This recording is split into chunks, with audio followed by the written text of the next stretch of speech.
edition of the game ever existed. It's that kind of thing.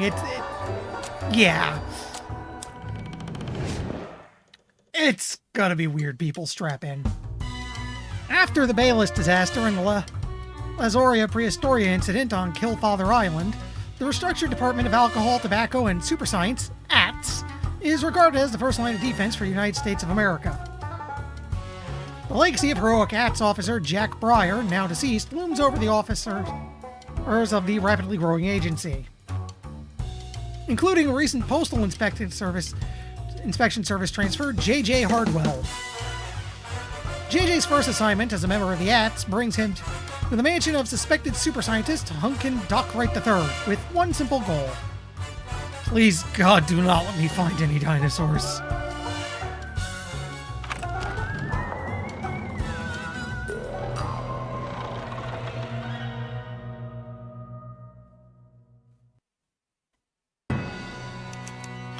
You stare up at the mansion, all 4 stories of it. Its gables just like razor-sharp teeth against the night sky. Did they have to send me here in the middle of the night? Okay, JJ, pull it together. You can do this. Pop in, look for any big glowing wires, and then right back out again. Easy. Let's check our pockets. Oof. I have the same standard issue equipment ATS agents get since Jack Breyer stopped the Bayless disaster. Nothing at all.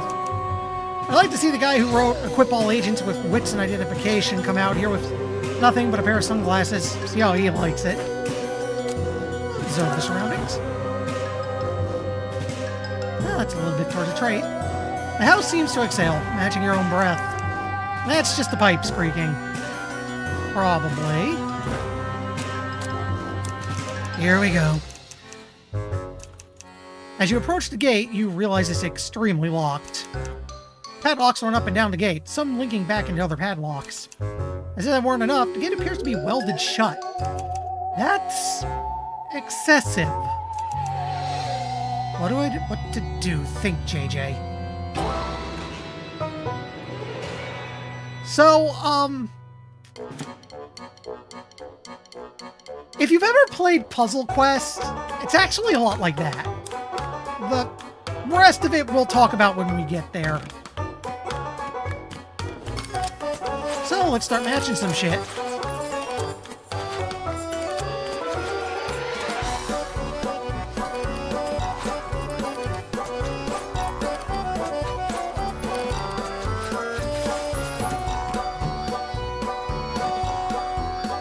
I need green and orange.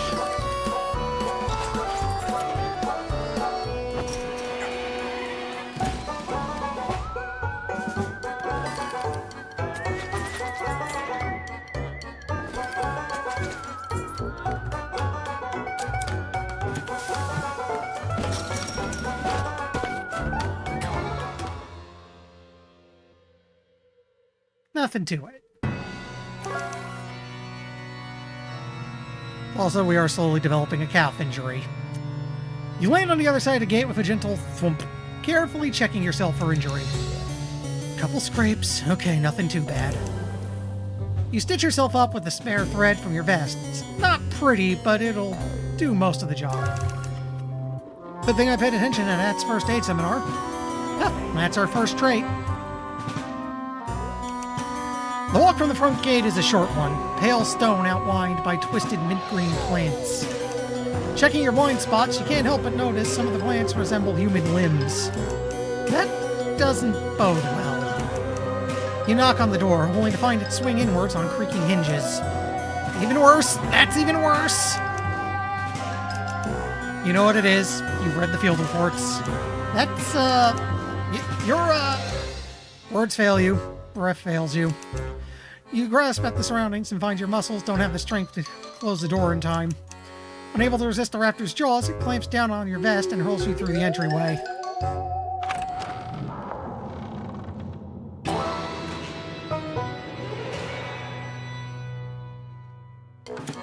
Also, no feathers. We're rocking this old school.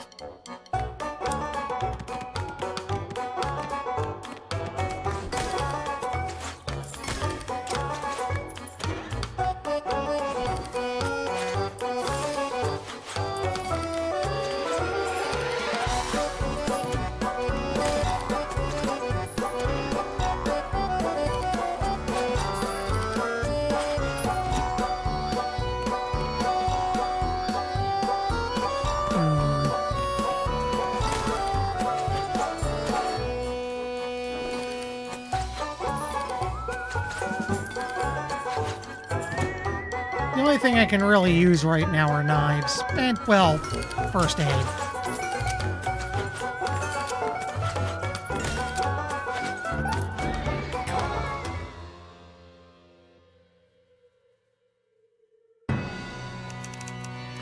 I fought a raptor and won! Holy cow, that means I can't leave. This is a site of active super science. I can't go until I've shut it down. Damn it!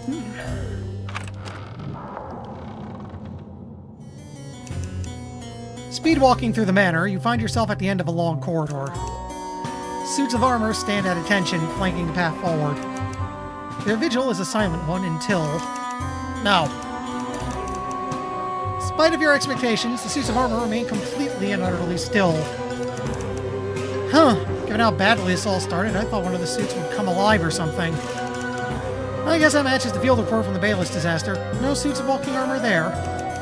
But why would this place be so similar to the site of the Bayless disaster? And why do I keep bringing up the Bayless disaster?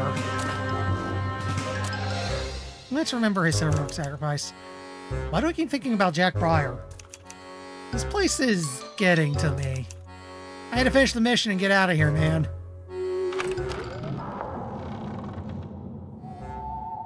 You continue through the mansion, finding doors. Big doors, tiny doors, doors that can only be opened by inserting strange symbols, and even doors without any handles. I don't have steel shoulders yet, so I can't break this. Finally, you find a normal door, barred by at least seemingly normal means. You jiggle the handle. Nothing. You can't do anything here right now. Best find a key and do it fast. Wandering through the hallways, you finally see a telltale glint of a key on the floor, past a brontosaurus leg. Bursting through the ceiling, one of the creature's feet alone fills the entire hallway. It'd be a tight squeeze, but once you're through, it'd be all worth it, right?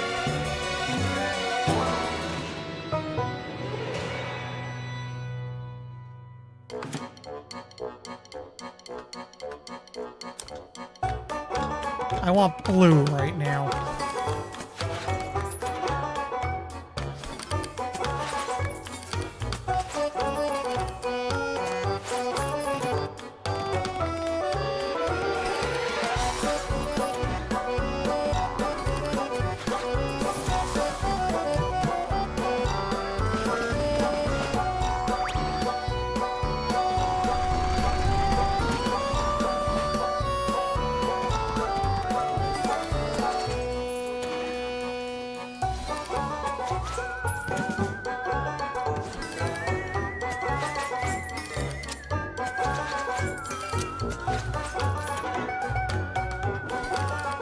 I do like the soundtrack.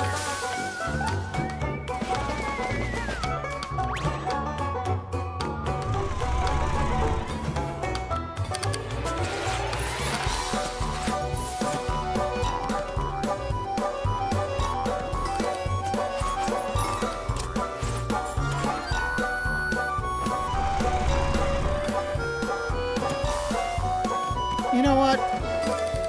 Yeah, that's enough for me to just get the last two by doing creep forward for 2 rounds.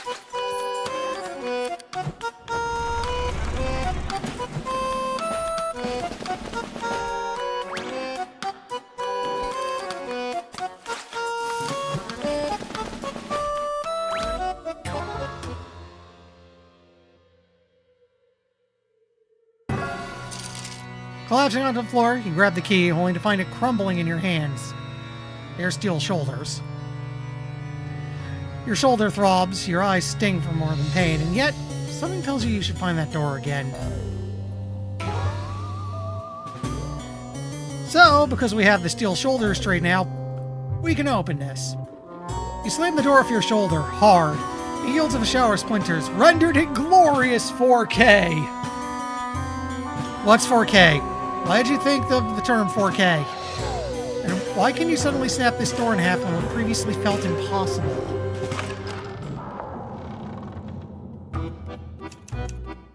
Suddenly, you step into an oasis. Fully stocked bar is calmly seated in the center of your personal nightmare. There's a neatly scrawled note on the counter. Gone because I don't want to be here. Honor system till I get back. That means you, JJ. H. Huh? How? How did they know I'd be here? And what's a store doing in the middle of a random swamp mansion?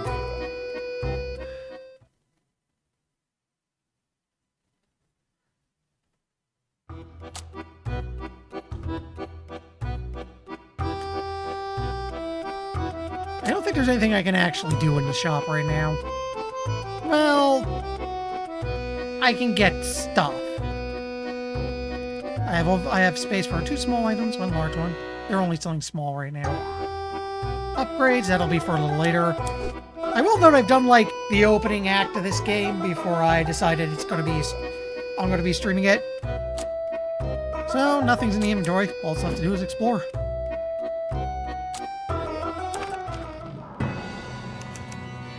You leave the shop behind and all of the new questions it raises.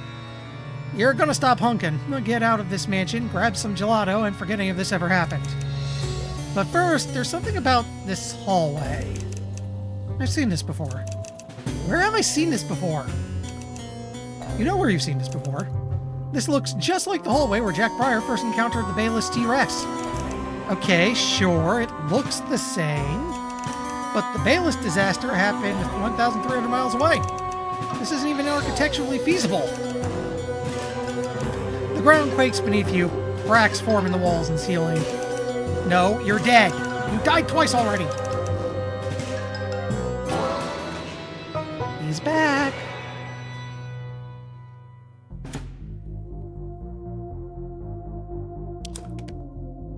I can shoulder bash now.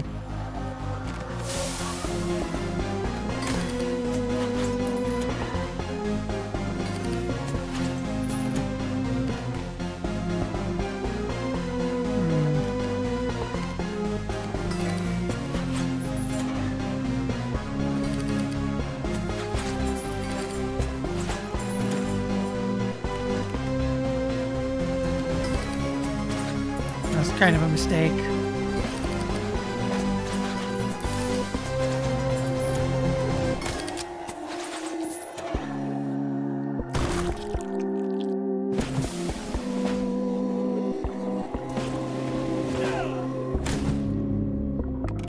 Oh, and that also doesn't end my turn, so that's handy.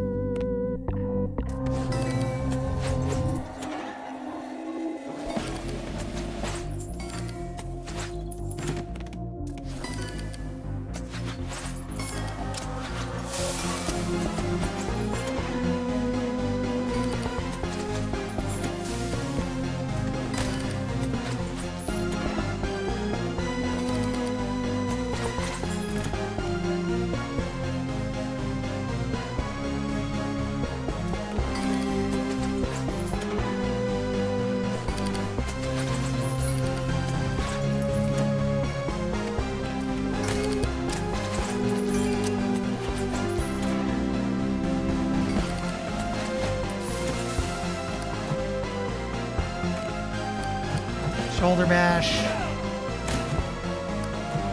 I should heal because I'm about to take a heavy hit.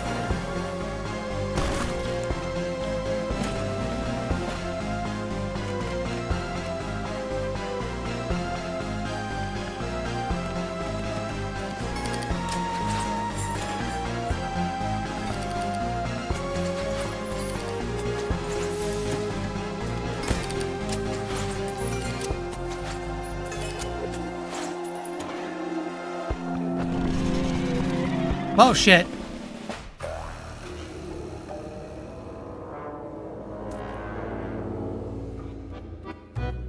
Alright, so we gotta do that again.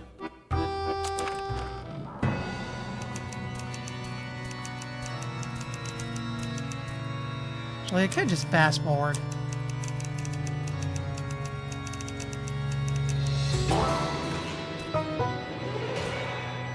Let's try that again.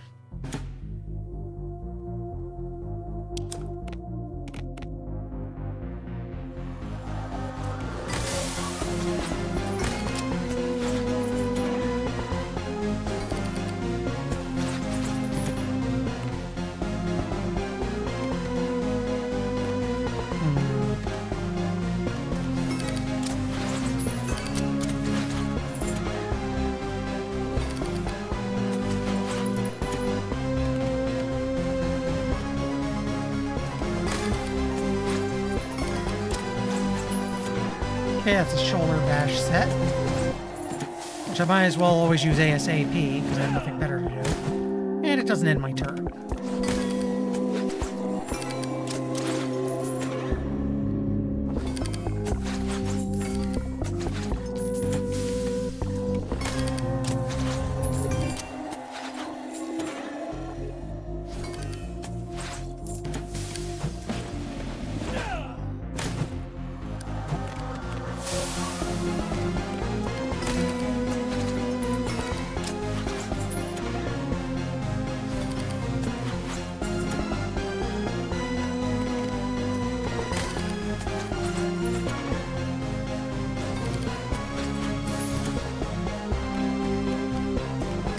If I take the blue, I can just shoulder bash next turn and win.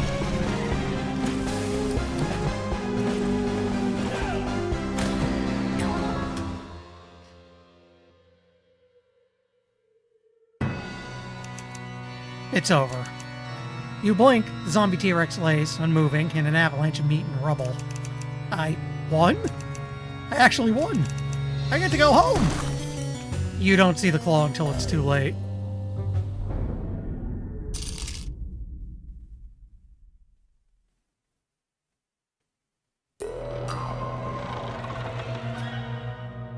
And now the fun begins.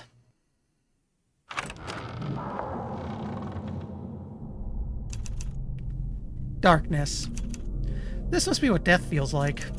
You long to disappear into the void. No more dinosaurs. No more super science. No more puzzles with oddly shaped symbols. Wait. Puzzles? Where'd that thought come from? Before you can consider this mystery, a light begins to brush away the edges of your personal abyss. Get up, lad. Game's not over. A man comes into focus with the gentle clink of glass against glass. Hunkin' Dockwright III? The bartending version of him, sure. There's been a lot of cloning going on around here. You're under arrest for crimes of super science. I forgot how rambunctious you agent types can be. Listen, something is off about this place. You know it, I know it, and the problem goes way beyond dinosaurs. We're in a video game, lad, and I'll need your help to fix it. So, yeah, this game has no fourth wall. This game has no, like I said, the previous two games up until very recently did not exist for the series, and there is no fourth wall. It's gonna get weird. That can't be true. I'm real. I have memories. I've had an entire life.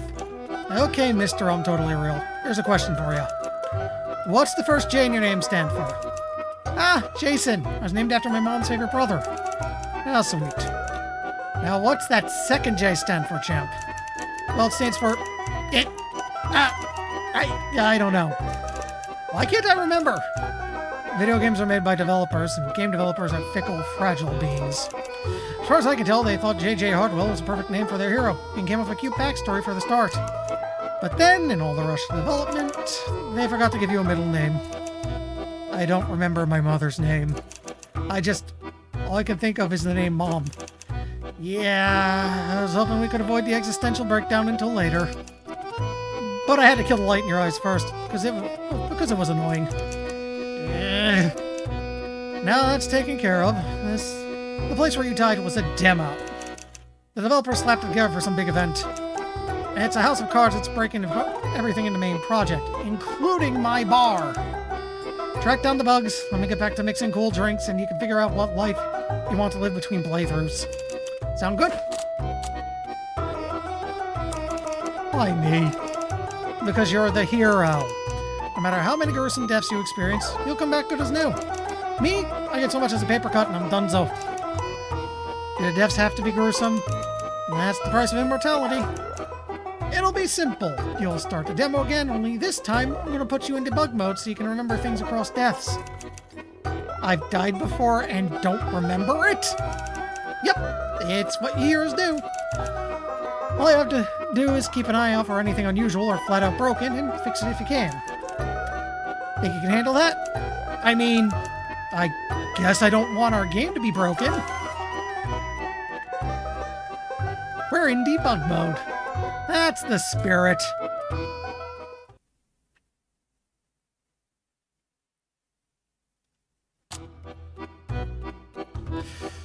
So, how to explain this mess? This is a Match 3 survival horror Metroidvania, whose game is a screwball commentary whose story is a screwball commentary that doubles as meta commentary on game development. I think I can simplify this madness by saying strange scaffolding made it, and yeah.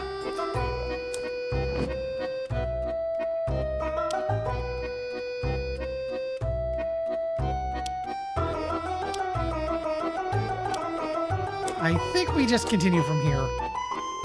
The way exploration works is this will be a map based on the choices we make. Every bar you come across is a new point to start from.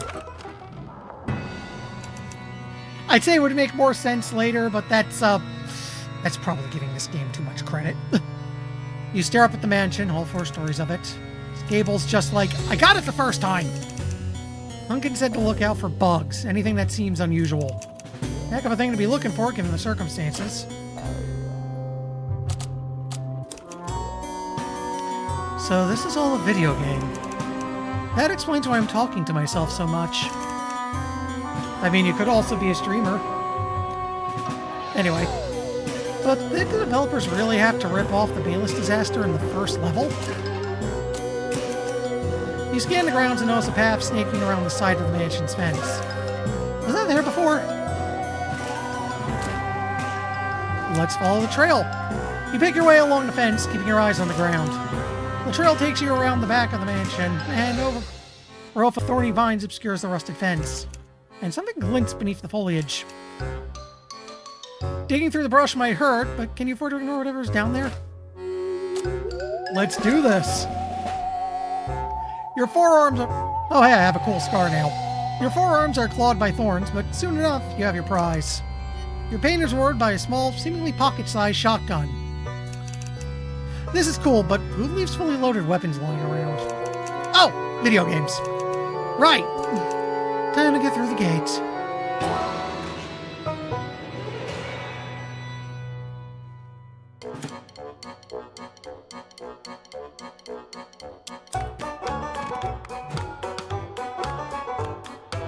Mind, we could do the matching, but... Yeah, okay, we're done now.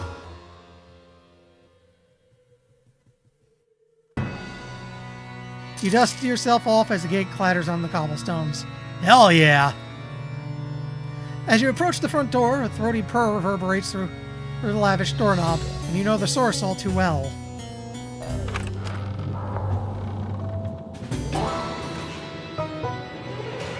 This time we're prepared.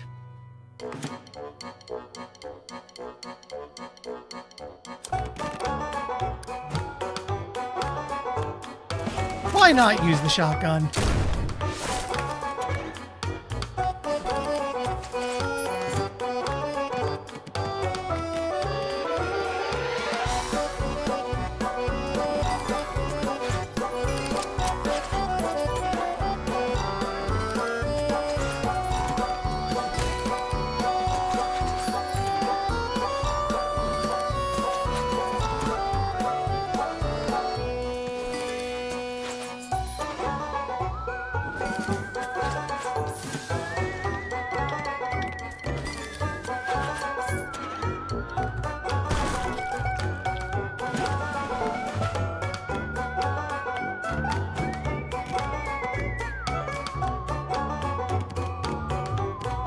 I can match right now.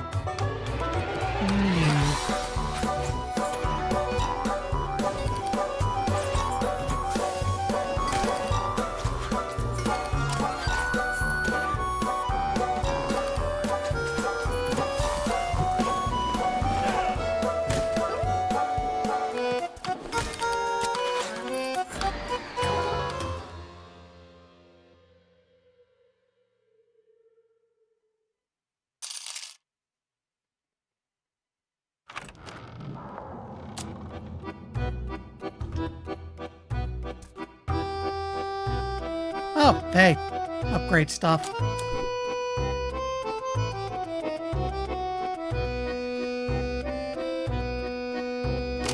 For now, health makes the most sense. By the way, can I No, I can't. No takesies backsies. That's fine.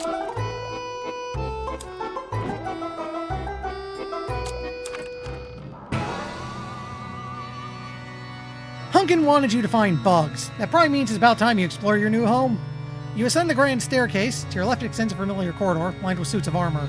To your right, a collection of eccentric portraits surround you. A paint-stained door. Let's go to the back to the night hallway. You return to the armor-lined hallway. Huh. It's just a long, sinister, suspense-building hallway. You know what? It isn't so scary once you've seen it once or twice. This time, the sound rings out from behind you. You turn your head, you glimpse an approaching shadow.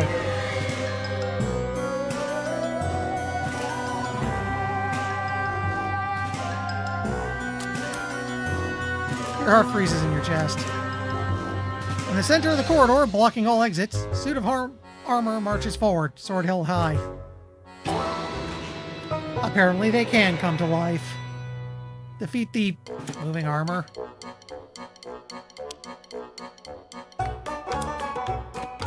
Ooh, they gave me a good one off the bat.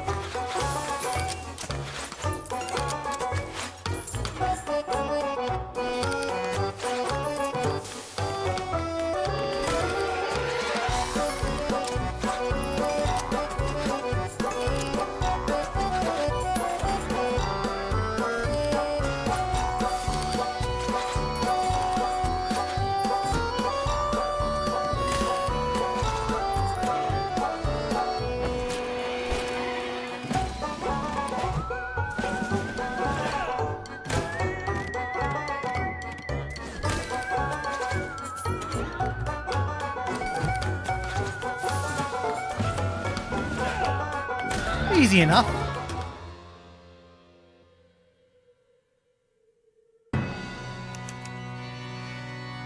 Suit of armor crumples to the ground.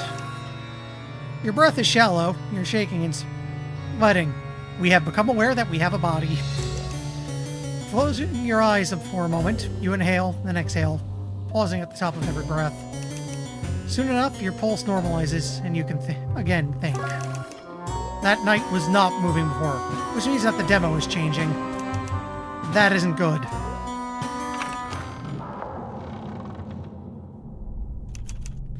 Opening a nearby doorway, you reach a dead end and are astounded at its emptiness. Your footsteps echo into a seemingly endless space. There's no props, no characters, nothing at all. Hello? Hello?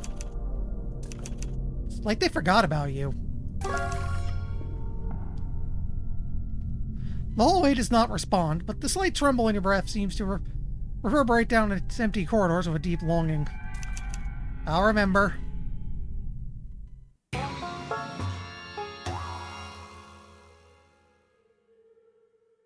This means we have to go back.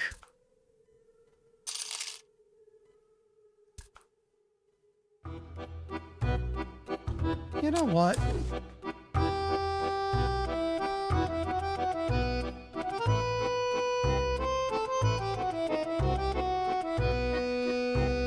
Let's at least take some bandages.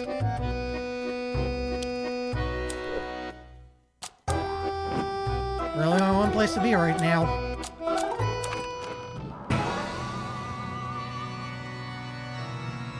Let's try the hall again and take the other option.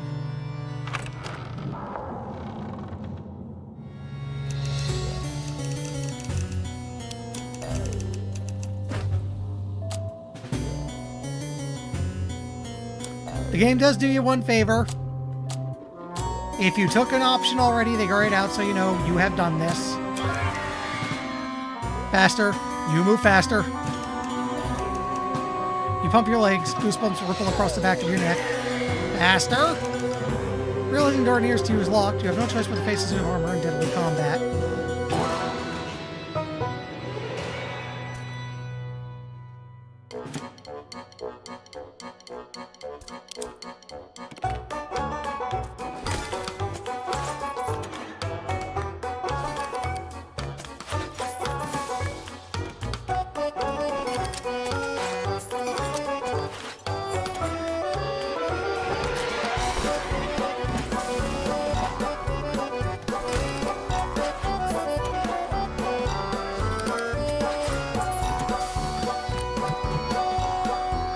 Oh, I can reduce stress now.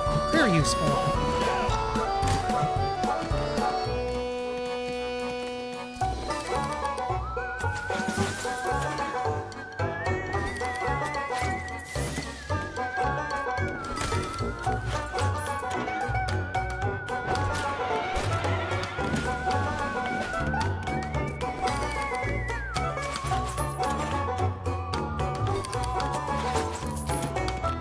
Ooh, thank you.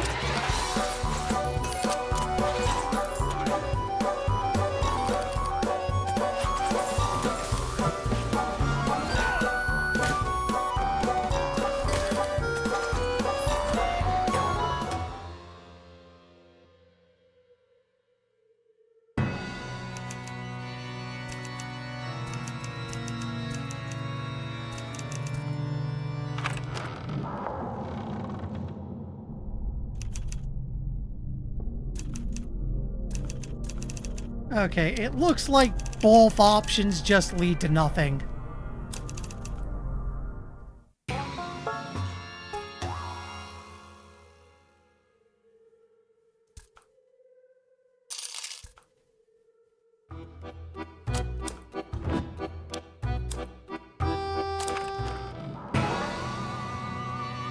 So I want to open the painted door.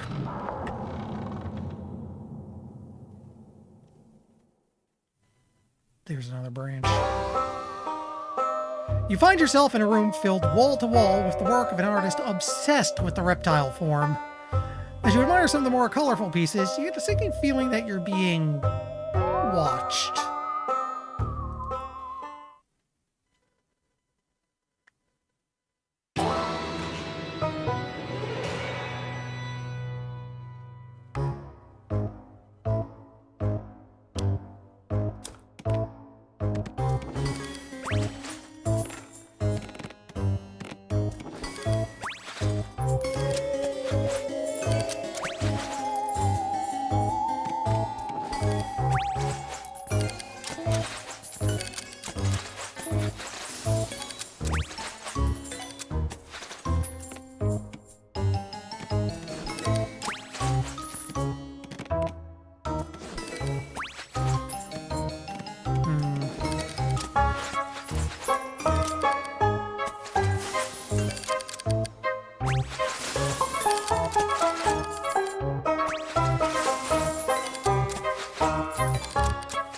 That's the end of it.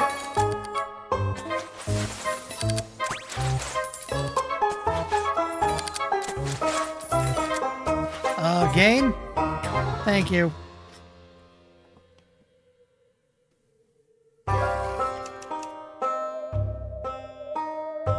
There you are. That's the keen eyes.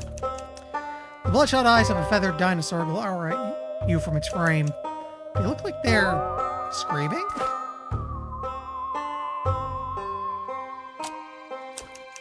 You sidle up to the portrait. Before you can remove the painting from the wall, the creature bursts through its surface. The dinosaur flies in dizzying circles before diving at you. That art was innocent, you monster!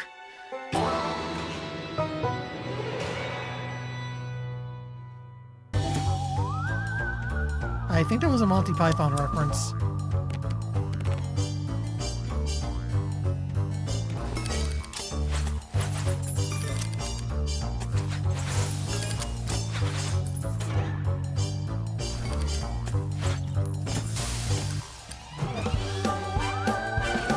Right, we gotta hurl paintings at it.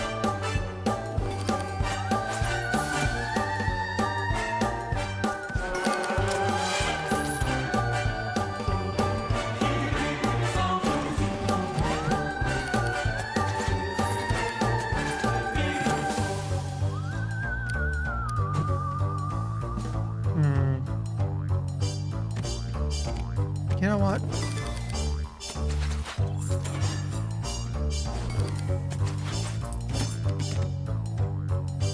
Because if I take this, I should have enough resource to just do hurl painting 2 times in a row and let that be the end of it.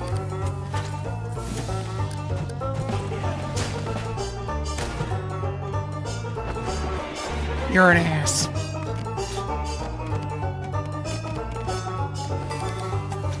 It took my stuff away.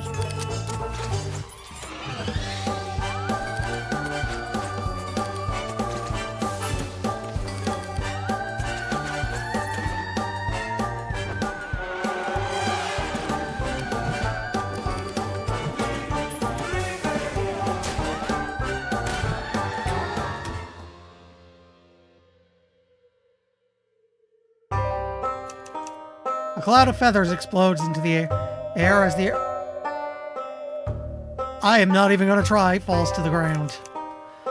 Feathered dinosaur might be more historically accurate, but it looks wrong. Still, this is a video game. Maybe there's something useful buried under there. You pluck a single feather from the dinosaur's body and turn it over in your hands.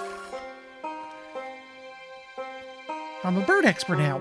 What looked green from the distance reveals itself to be an orchestrated composition of blues and yellows.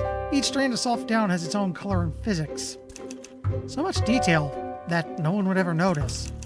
Is every game like this? You look back at the body to see what else you might be able to learn, only to see it disappear into thin air. That's how video games work. I guess I better move fast next time I'm dealing with a body.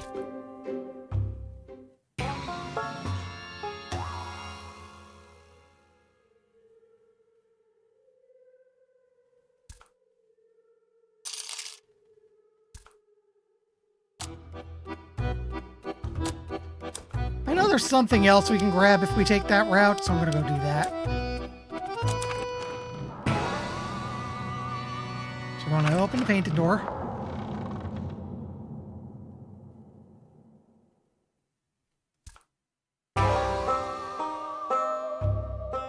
Scan the walls.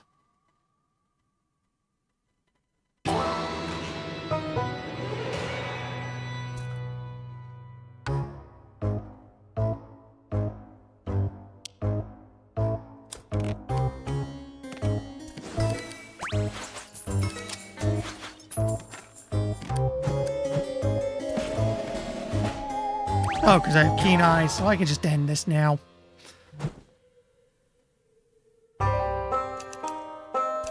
There you are.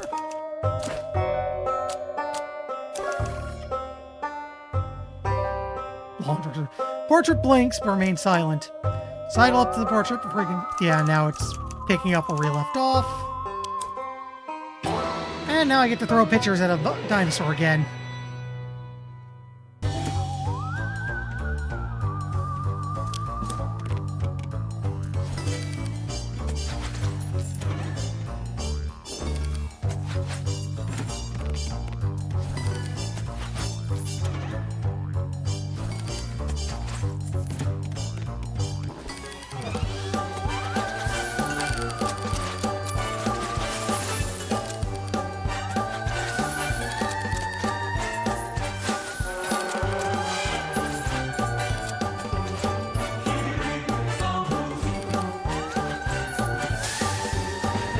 Okay, I'll be able to just heal paintings as long as he doesn't get fly around.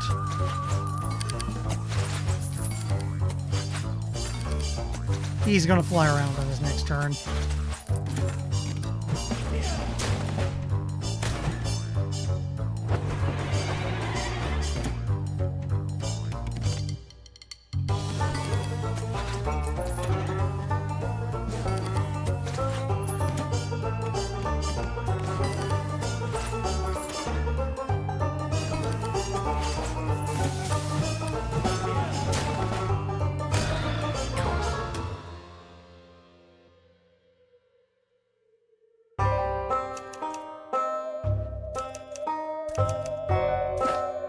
So let's loot the body.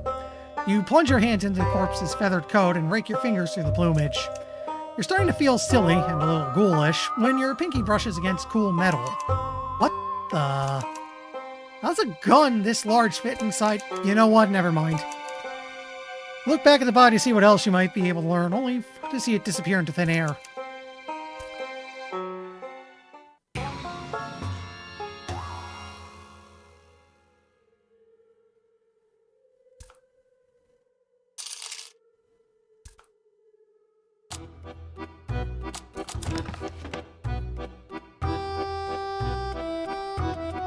That's how the traits are looking. We got a hunting rifle with 4 uses, and we got some bandages.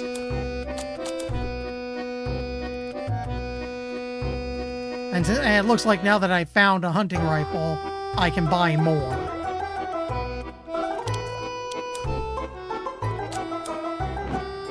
Alright. So we want to open the painted door again.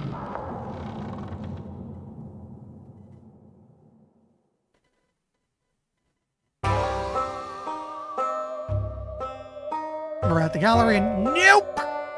You don't need to know which set of creepy eyes are watching you to know that you want to get as far from their gaze as possible. I'm unmuted. Yeah, okay. The corridor eventually opens into a library with a sparkling hourglass on a pedestal, prominently displayed in the center of the room. Winking stars gently undulate around the hourglass as it spins, suspended in midair. Opposite you, a figure cloaked in shadows creeps towards the pedestal. Freeze! Ignoring you, the figure steps forward. The pedestal's light lifts the shadows from his face. Hey, JJ. You look like me. Why are your eyes glowing red? Why do you think? You're my evil twin? Something like that. The helpers named me Evil JJ and made me hunt you down whenever you got too stressed. It was supposed to be a systemic challenge, reason to keep your stress low. But they took that feature out right after the demo, so I'm just kind of here. Left to my own ends. Should I be worried? Look, I'm not proud of what I did. I did it because I had to, but I'm not evil. Now that I'm free, I have no interest in fighting you. I just need to reach lower game functions and make things right. So, what's with the hourglass? Cosmic hourglass? I'm borrowing it. Excuse me a moment. I need a drink.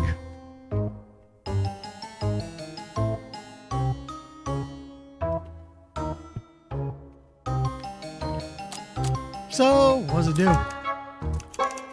Lets me ignore boundaries limiting the typical NPC. I'm looking for something. It's complicated. That sounds ominous. You wouldn't understand. You're just gonna have to trust me. Please don't make me regret this. I won't. Bad ideas is a trait. Awesome. He clutches the hourglass in his fist and sprints further into the manor, before vanishing in a shower of pixels.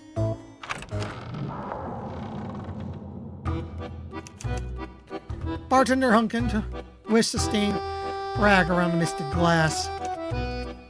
Do you see what I'm reduced to? The hue on these rags would have been at least 20% brighter a month ago. Why didn't you tell me there's an evil version of me wandering around? Ah, you meant evil JJ. Don't worry about him. Don't worry! He's just another NPC trying to mess with the project while the developers are seemingly MIA. If we're lucky, next time he's poking around code he doesn't understand, he'll fry himself. Focus on the bug hunt and you'll be fine. Aren't you a bad guy? Where is this someone's bad or good? A retired bad guy. I told you, I've given up on that super science mumbo jumbo. I just want to mix cocktails in peace. But I can't do that if the liquid shaders keep breaking. The less time you waste dealing with nuisances like Evil JJ, the better. Fine. Good lad. Now grab what you need and go find those bugs. Hey, before I go back out there, is there anything else you forgot to mention? No, not really. Just a place called Clown Alley. We don't go there anymore. But now, you do.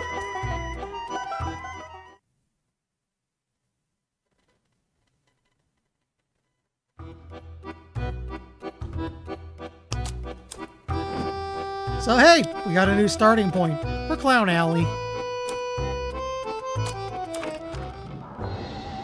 I think these are all stock photos. You emerge into a dilapidated corridor full of missing geometry. Stock clown images, see what I mean? Decorate the walls and ceiling. The letters painted on the floor could be inscribed in either paint or blood. To do, creepy rhyme about clowns. Huh. In the distance, you hear the honk of a rubber horn. In the other direction, a door seems to lead to a quieter passage. I think I remember from last time there's something we could do if we seek the silence, and we have the nothingness perk.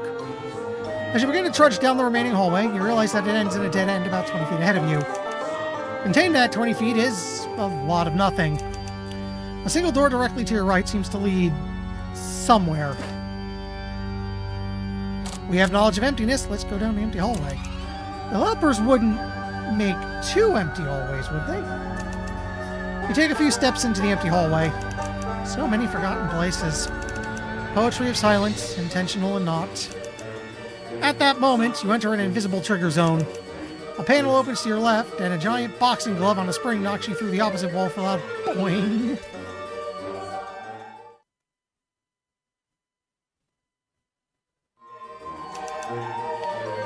Despite the monumental nature of your crash, the wall behind you shows no signs of your disturbance.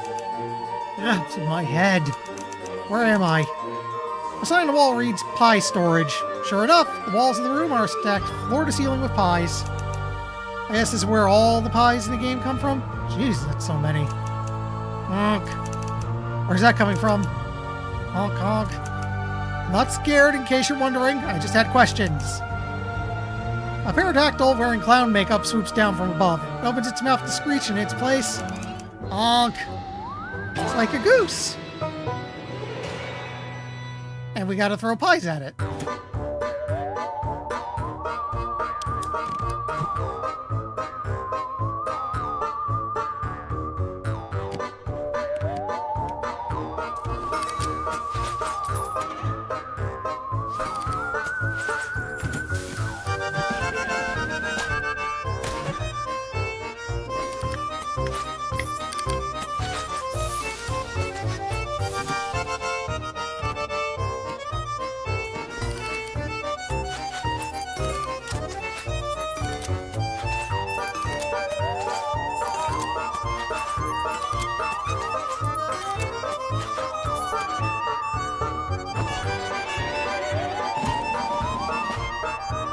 How incredibly rude.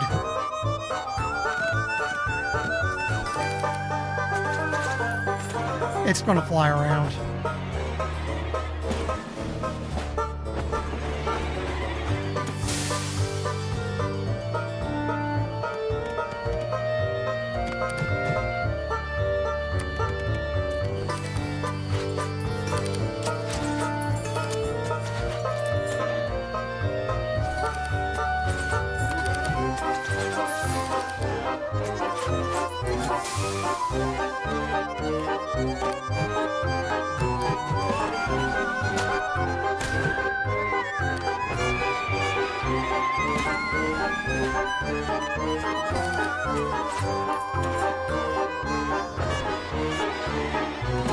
Would you knock it off with that?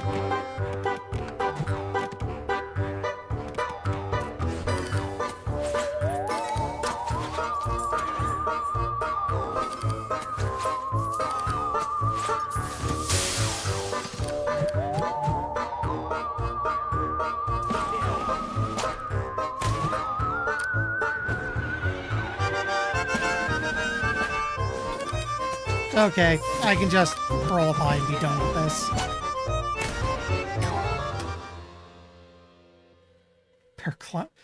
Clown-dactyl.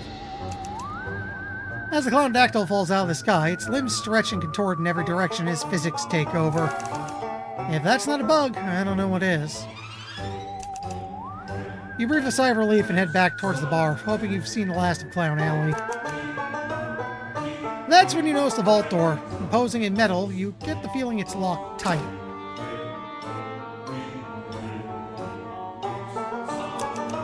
The door simply does not yield. The crank doesn't turn. You knock on the door, and you can tell it's thick.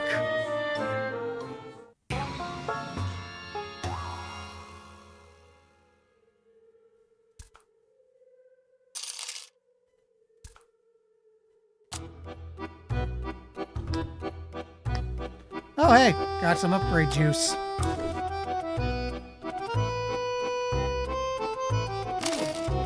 Might as well take the two things that cost one each. A little more stress tolerance, and extra small slot.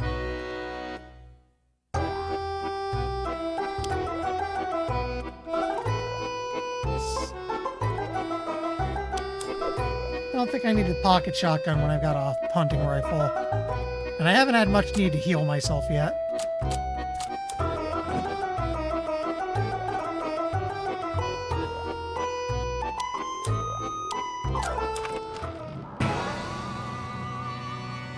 Because we have bug encounters, enough exploring. You know where to go.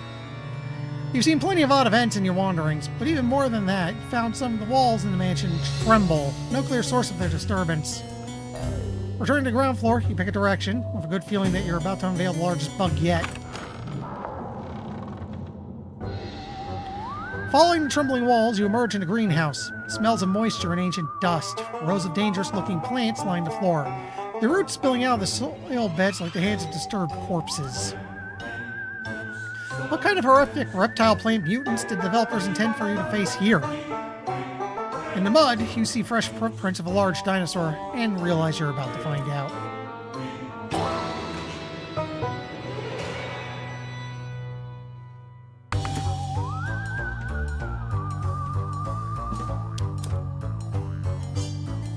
Kinda cute, really.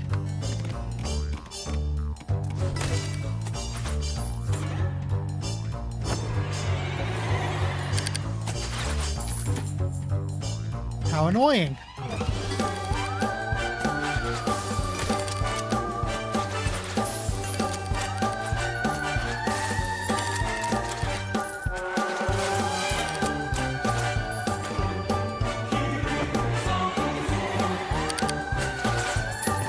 Could you stop doing that? It's rude.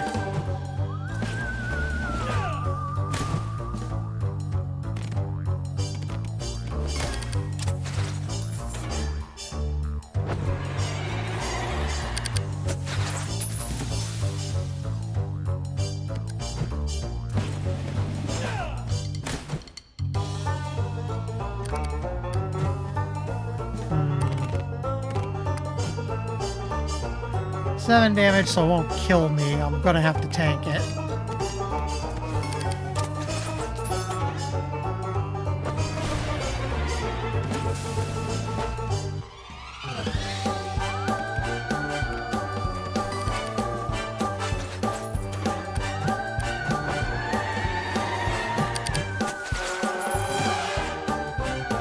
There's what I needed.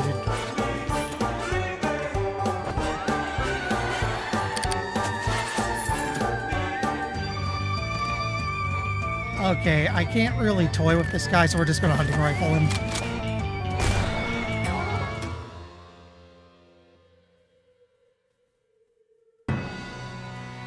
Brushing moss off your uniform, you move towards the clatter of pots and pans on tile floor.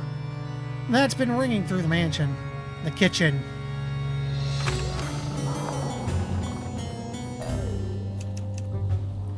The zombie T-Rex fills the kitchen with its bulk, its tail wreaking havoc on cookware while its head scrapes against the buckling ceiling. Across the room, you see a large bone. T-Rex is single-mindedly stomping towards it. He gets within reach, then pops back to where he started, legs briefly kicking in the air before landing again. Or he lands again and begins the cycle. And again begins the cycle. The sight is profoundly uncomfortable. That's definitely a bug. I'll work through this and maybe I'll fix the rest of the game.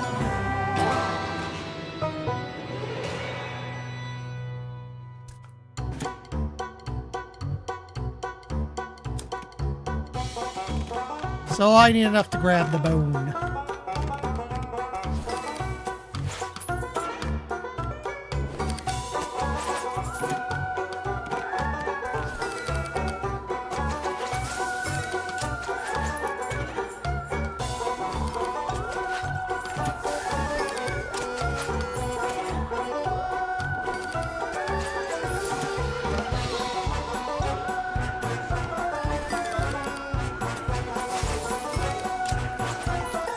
Okay, I have the green and red done.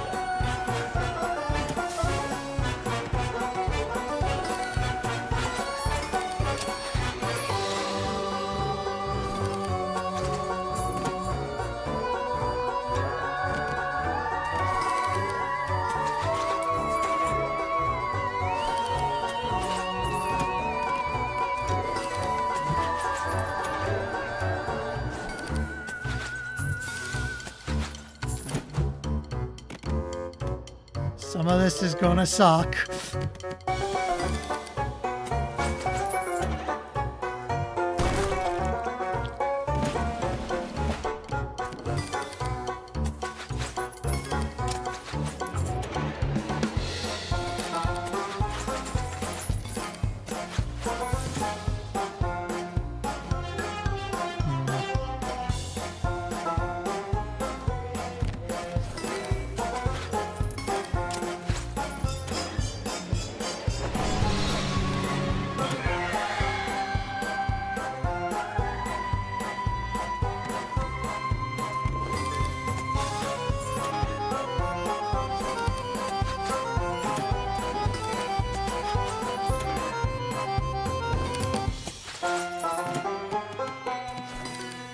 Okay, I got the bits. I just gotta cash it in.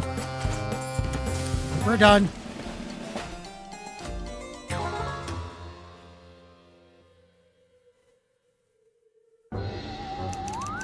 Careful. You place the bone in the zombie T-Rex's powerful jaws and back away. Stops for a moment to recalculate its goal, then lets out a growl of pleasure and viciously gnaws at the bone. It's not looping anymore. Did that do it? Is the game fixed? I better find Hunkin.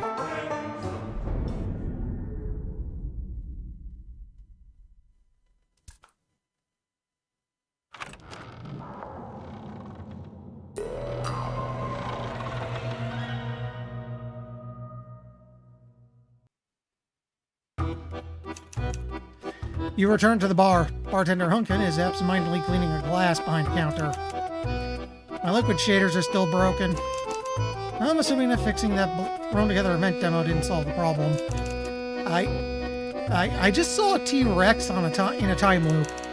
Code loop. I nearly died! That's normal. What are we supposed to do now? Hoped we wouldn't have to go through all the trouble, but you'll need to reset the game.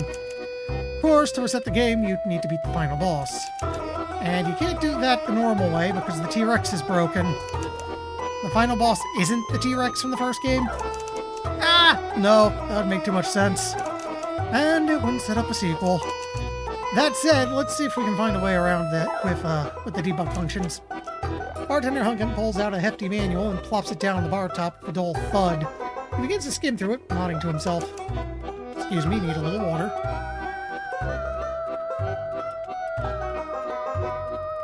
Reading takes a lot. Alright. Are you going to tell me what a debug function is? It's a small piece of code. Developers apparently use them to make it easier to navigate the game, test levels, that kind of thing. Due to what I can only assume is poor planning on the part of our developers, I became a hotspot for a bunch of the shortcuts. The bartender suddenly jabs his finger into the center of the page. Yes, there's a version of the final level in the game's files. It's too difficult to beat normally, but with a few glitches, you can load into an earlier, easier version. You'll need to fight the cult of Hunkins, escape the dungeon, do the soup skip. But yeah, it's all doable. Soup skip. You have a cult? We have a cult. We're in this together now, remember?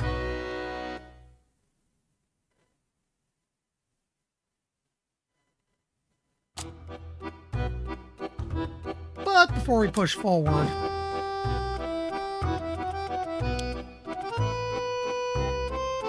there's some stuff back here I want to poke at. Wait. Upgrade juice.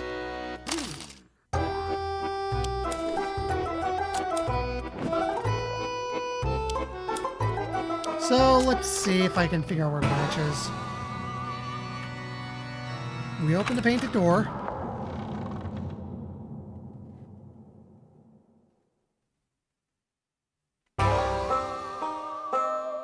We go somewhere else.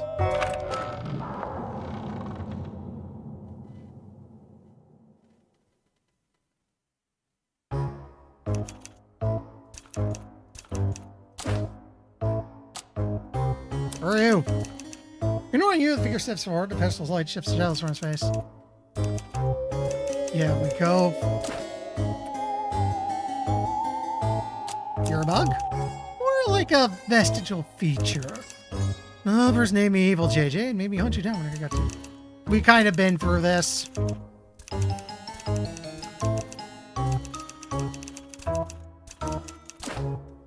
Sounds perfectly reasonable. Wait, really? You don't even want to know what it does?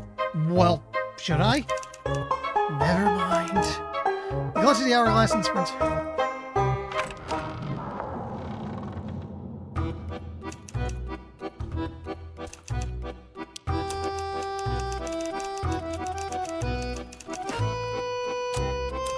Fine. Good lad. Now grab what you need and go find those bugs. Hey.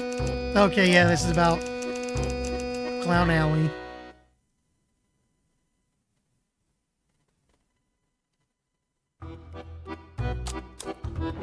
not done on this branch yet, so we go back one more time.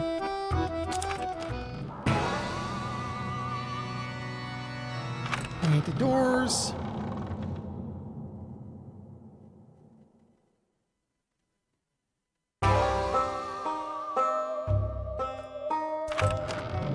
Nope.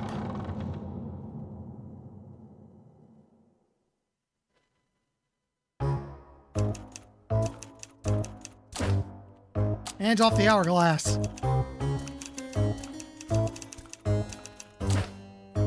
But I think I'm losing my mind. Are you? Okay, now it's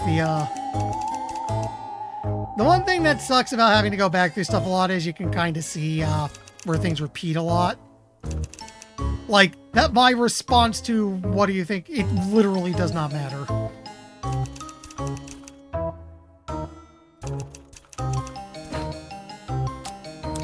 How do I know you're not really evil? Would someone who is evil tell you he's named Evil JJ? Well, wouldn't someone named Evil JJ say he isn't evil? Touche. You're just gonna have to trust me. I probably need to come back here to negotiate. What if I attack for the hourglass? Can't let you do this, Evil JJ. Hand over the hourglass. I'll just have to kick your ass back to the way I did back at Alpha. There's the branch. I have a feeling I won't be winning this.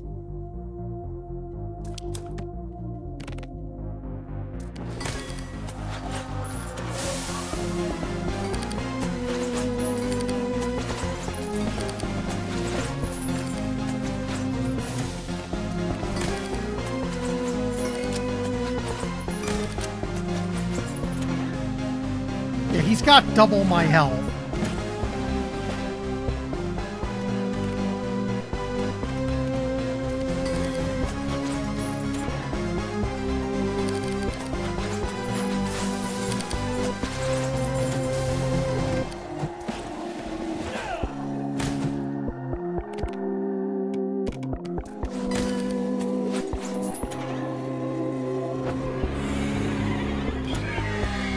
This is just stress by 10. Not his.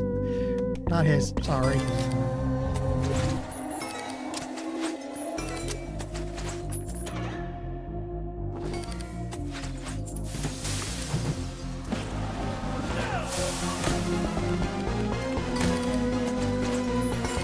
We're actually making a pretty good show of this. Forget I said anything.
Well, let's see what madness this does.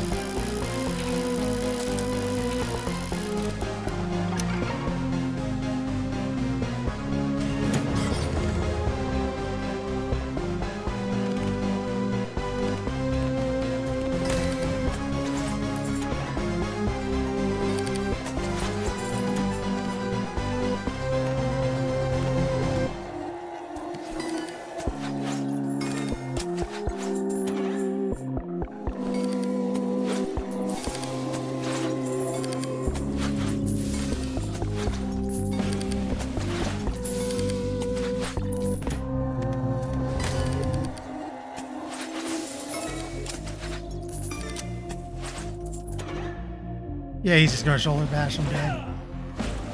Okay, we can't go that way right now.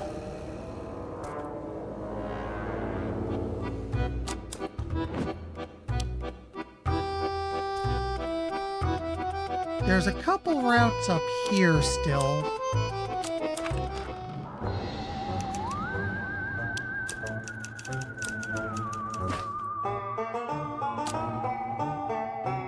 Start with the silence. Enter the door. A clown's laugh echoes around you as the doorknob comes away from the door, catched by a pull string. I hate this. I hate this so much. A trapdoor opens beneath your feet, launching you into an underground room. You barely have time to get your foot in before you hear a honking behind you, accompanied by the deafening scream of a chainsaw.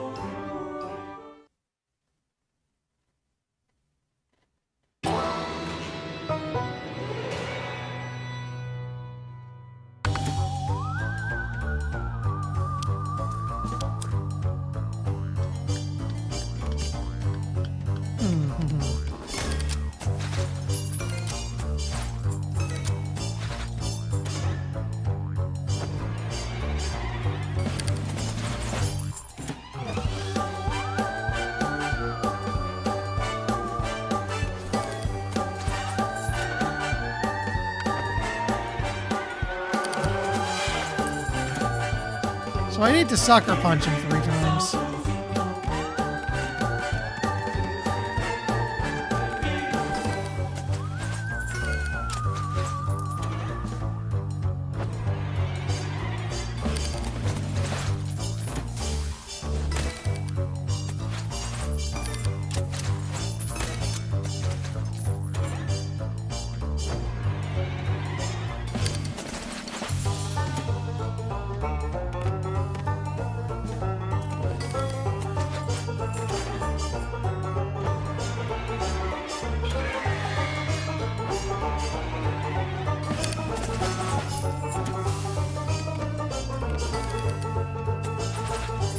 Okay, I need basically 12. And then I can just sucker punch him 3 times in a row.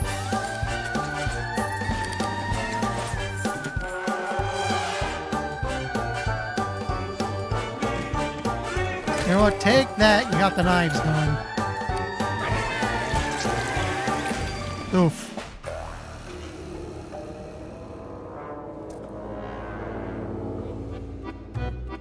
I think I'm willing to try that at least one more time.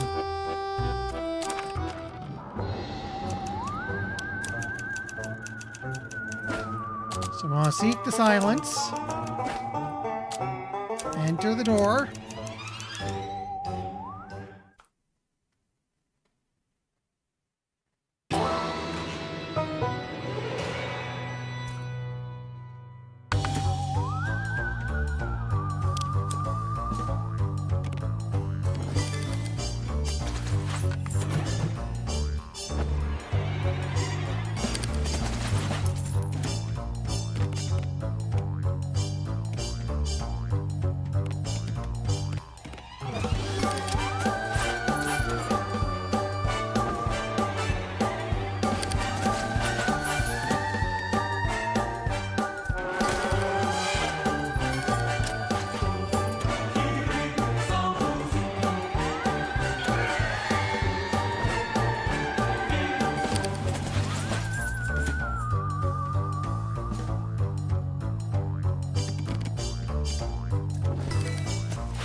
Yeah, I lose.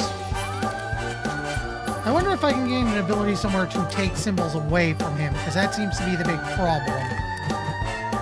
Oh, here we go.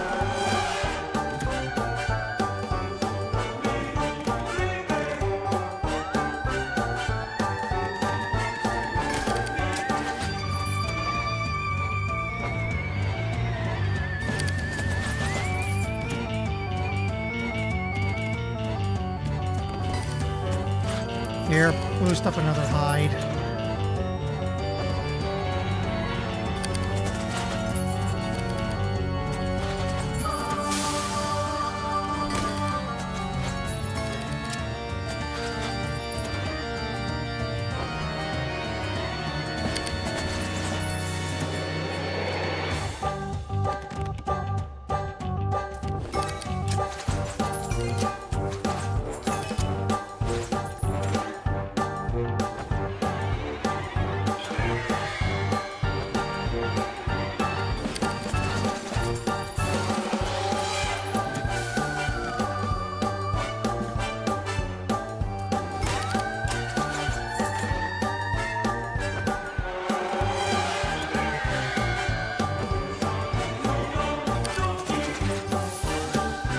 Okay, I gotta hide to get rid of Kachu.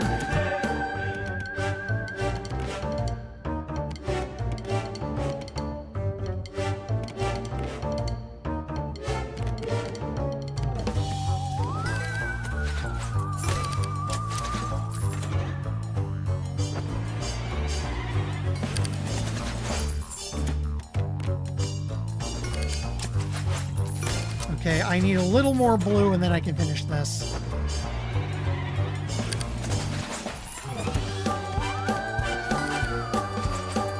That's enough to sucker punch twice in a row.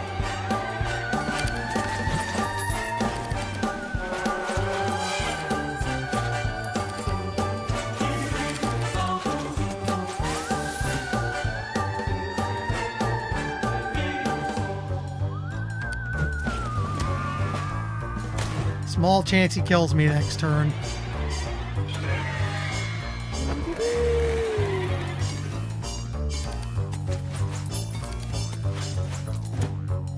It's fine. We barely pull that off. The chainsaw goes silent, its wielder sinking into the water before despawning. But not before you catch the glimpse of a face beneath the diver suit. Was that another Hunkin? As bartender Hunkin was lying about the whole cloning thing. You reach down and take possession of the chainsaw yourself. It's heavy, but it feels good in your hands. Powerful. I'll hold on to this, just in case.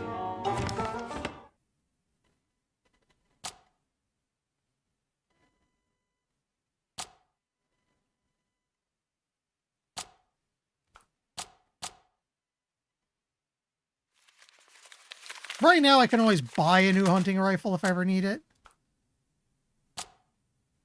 The chainsaw I'd probably get more use out of anyway.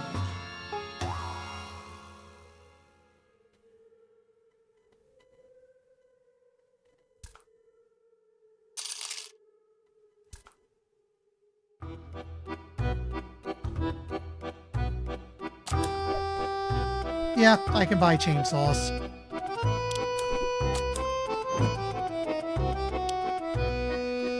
This we can't do. There's more stuff up in Clown Alley.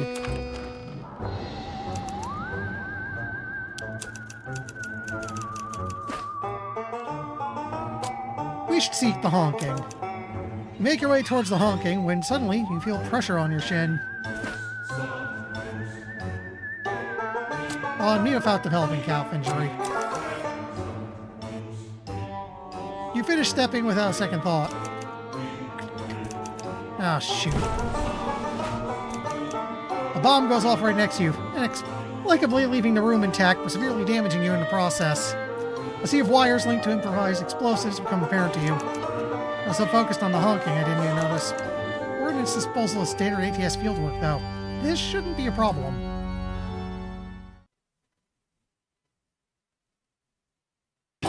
Is it worth reminding at this point that he's a postal inspector? Why does the postal inspector know how to disarm a bomb?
Yeah, I'm just gonna have to take some damage.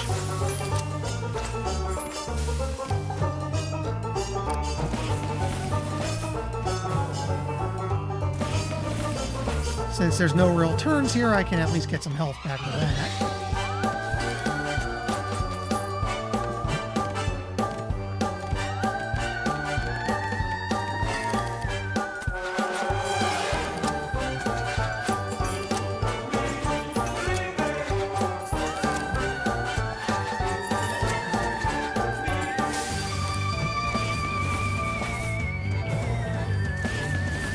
Again, abuse the mechanics for now to just build up a bunch of health.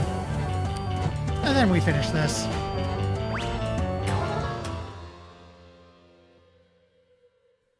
I actually think I came out of that with more HP than I went in. Breathing heavily from far too many close calls, you leave the hallway full of tripwires behind. There's some money on the floor alongside a small note. Still waiting on art assets. Maybe if our director wasn't so busy demanding concept revisions, we'd have them by now.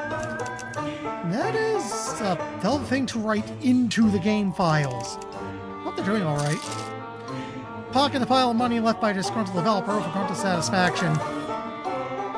An illegal and somewhat nonsensical tripwire setup was dismantled today. You did good work here.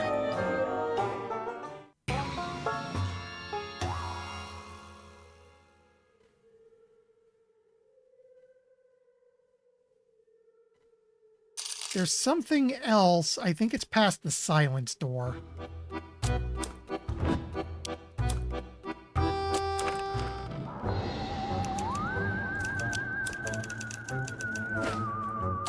So we seek the silence. We go down the empty hallway.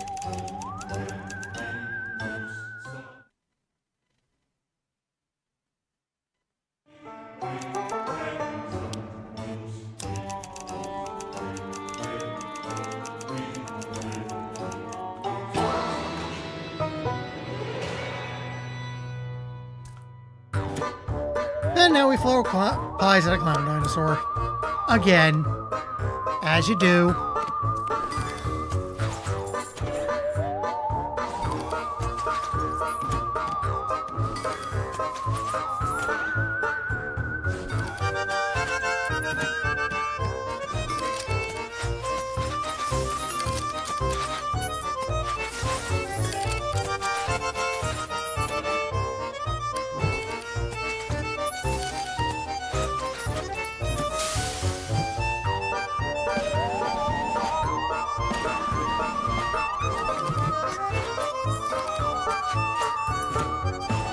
We're in a good position to hit him a whole bunch, so I'll take the damage.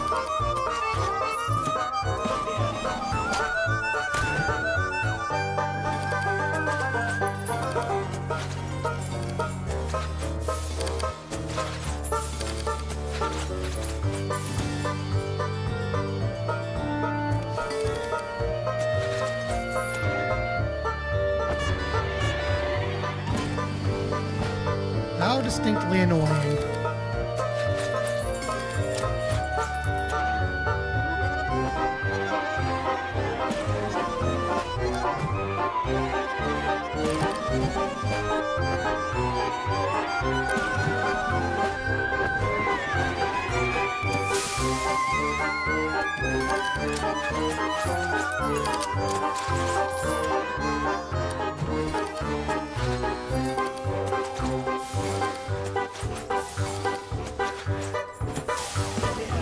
He's set to swoop around, that's fine.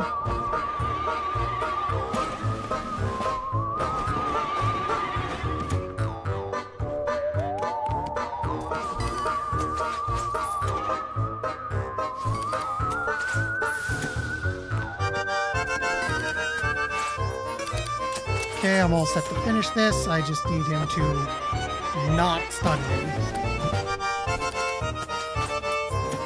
We're cool now.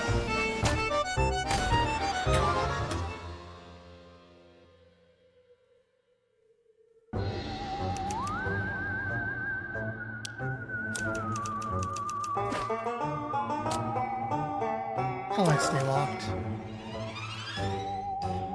You're right, nothing good comes from messing around in vaults. Okay, I need a different perk to do anything down here.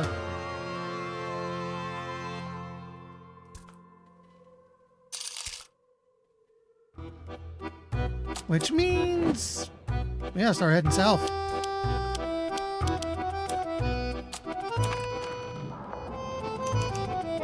Look at Hunkin. He raises an eyebrow at you. Are you ready for this? You say that like it's going to hurt. Hurt? No. No, not a chance. Hunkin snaps his fingers twice, and you immediately feel the fluid in your eyeballs begin to vibrate. You taste blood in your mouth. Circuits? Whatever it is, the taste is metallic and painful. You lied. I lied. Hunkin fades with the rest of the world as you tumble through a strange assortment of code and images until you finally land on solid ground.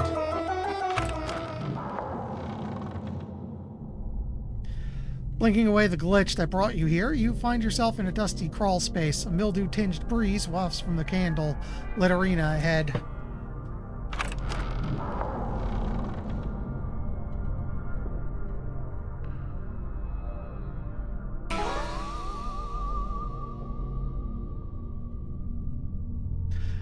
Something flashes in your referee. A blue and pink hole in the world. Gently brushing the neon void with a fingertip, an electric current ripples up your arm before you jerk your hand back. Whatever is on the other side, getting there would hurt. Does 30 on the dot count? I'm guessing this kills me. Ignore your survival instincts and plunge into the void head first. Oh, nope. It's cool. It's cool. Damn near killed me, but it's cool. First thing you notice is the tremor in your teeth, unfamiliar vibrations passing through your muscles, searing and constricting your tendons in a nauseating full-body rumble. There's only the stale taste of heat in your mouth as your knee gives way. You fall. Excuse me. A rocky island pops in and out of view before resolving into a solid mass. Slamming into it, a burst of multicolored pixels erupts in the air. Unlike entering the void, the fall itself doesn't hurt. That must not be a danger here. More islands form a path in the distance. Gate blocks the way, blocked behind a sputtering hologram of Hunkin. I need to stand up a brief moment.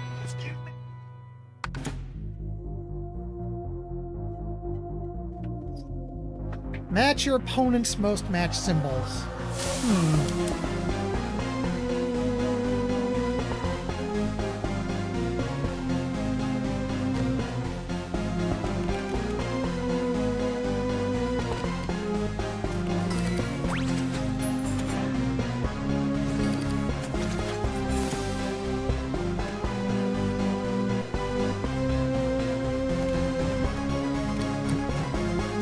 Let's do bandages to give myself a fighting chance here.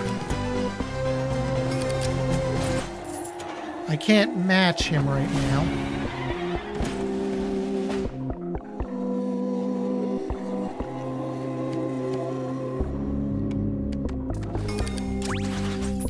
That'd match me for wave arms.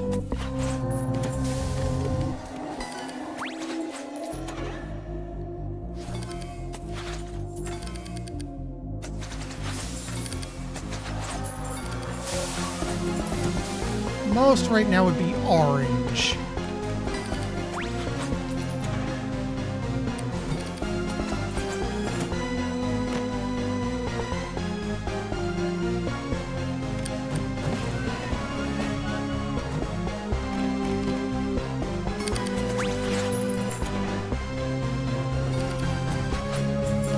Looks like he'll only desync zap me if I can't keep matching with him.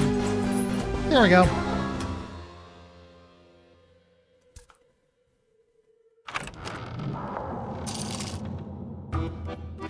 Hunkin gives you an inquisitive look.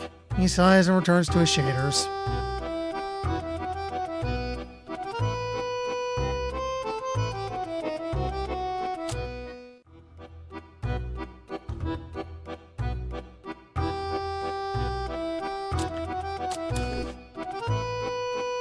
I should get some new bandages. You know what, for lack of anything better to do, because the money's starting to pile up, why not just take 3 sets of bandages?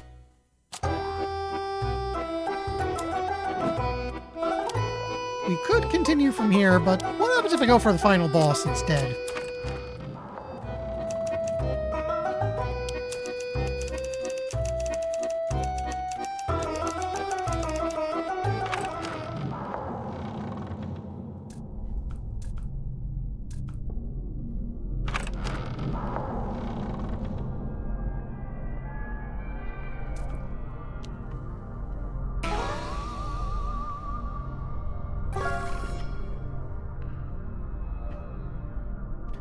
You know who goes poking their head into the holes in the fabric of our universe? Not you. I'm willing to risk your digital body in this particular venture. You keep moving.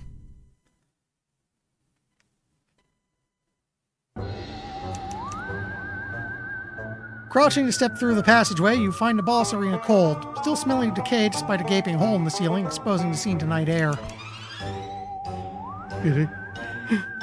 Your eyes take a moment to adjust. As they do, you make out a cluster of robed figures turning to face you in unison. Lothangach Balansudens Balrbenthasmiznik. What? Did you not read any of the collectible pages hidden around the mansion? I, didn't get the chance. And our backstory won't make much sense. The boss fight isn't balanced. Get out of here.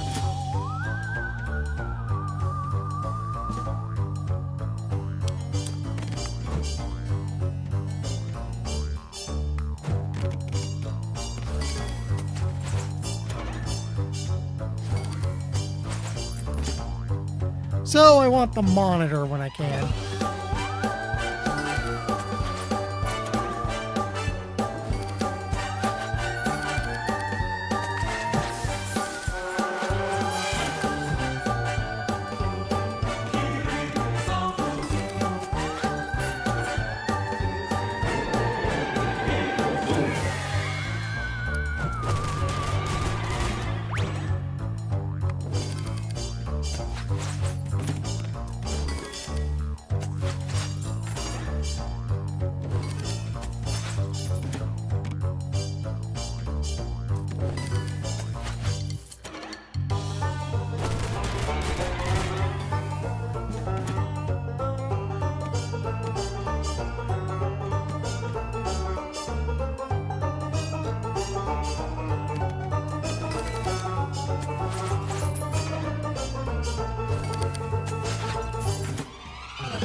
That didn't pay off as nicely as I would have hoped.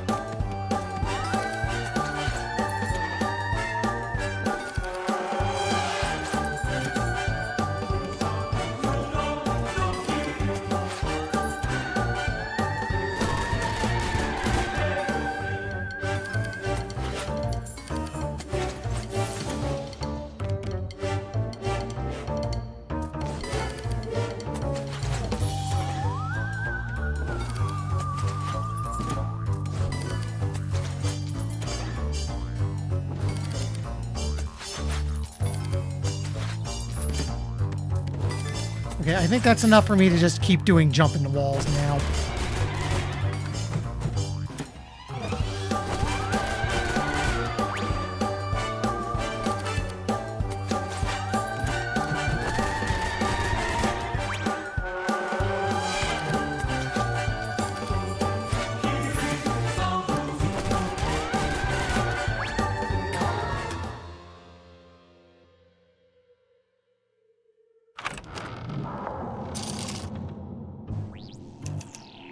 Escaping the encounter, you pass through a wall. Sounds of chanting Hunkins replaced by the smell of rotting meat. You cover your nose and look around the room to find a series of laundry machines packed with filthy clothes. Is this still in the mansion?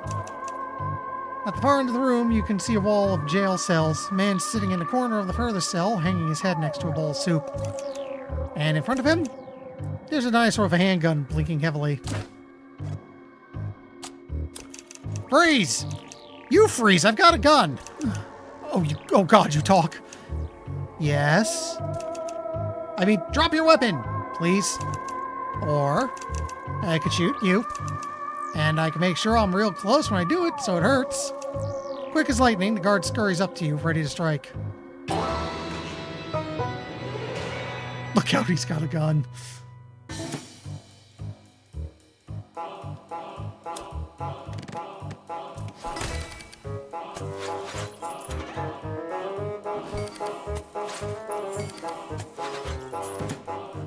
Hi, Wally.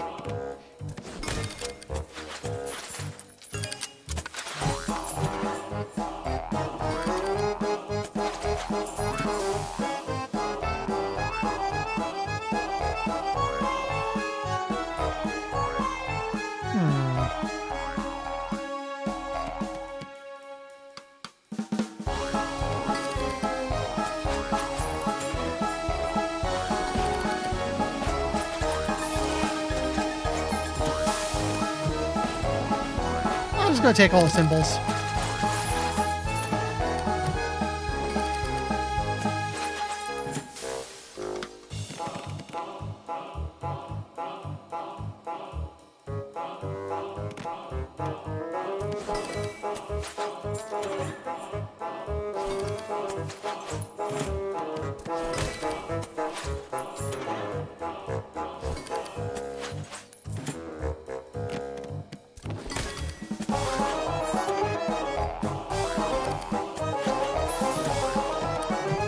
And we just steal it again so he doesn't get to do anything.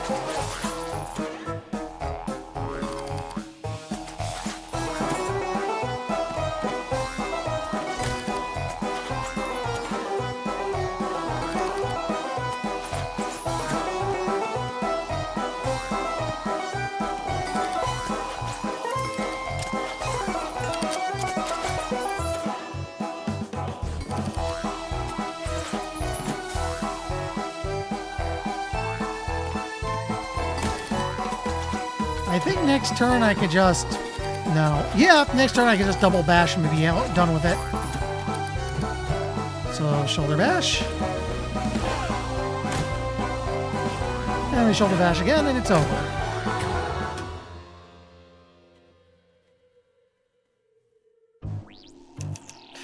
Bloody and beat, the dino takes a long look at you and lowers his gun. What do you want, man? Clearly, we didn't start off on the right foot. And that's on me, sorry. I want to ask, sir, can I open up the jail cell, please? Dinosaur looks you up and down with clear disdain. This place stinks and being a guard isn't much better. If you've got a cosmic hourglass or some cash, I'll let the whole thing go. I'll just pay up. Let her do business with you. Dinosaur hands you a key and begins plodding down the hallway. Wait, what now? Can't have a gun. Dinosaur shrugs and with reckless disregard for firearm safety, chucks the weapon at your feet. With the guard out of the way, you can finally make your way to the prison cell.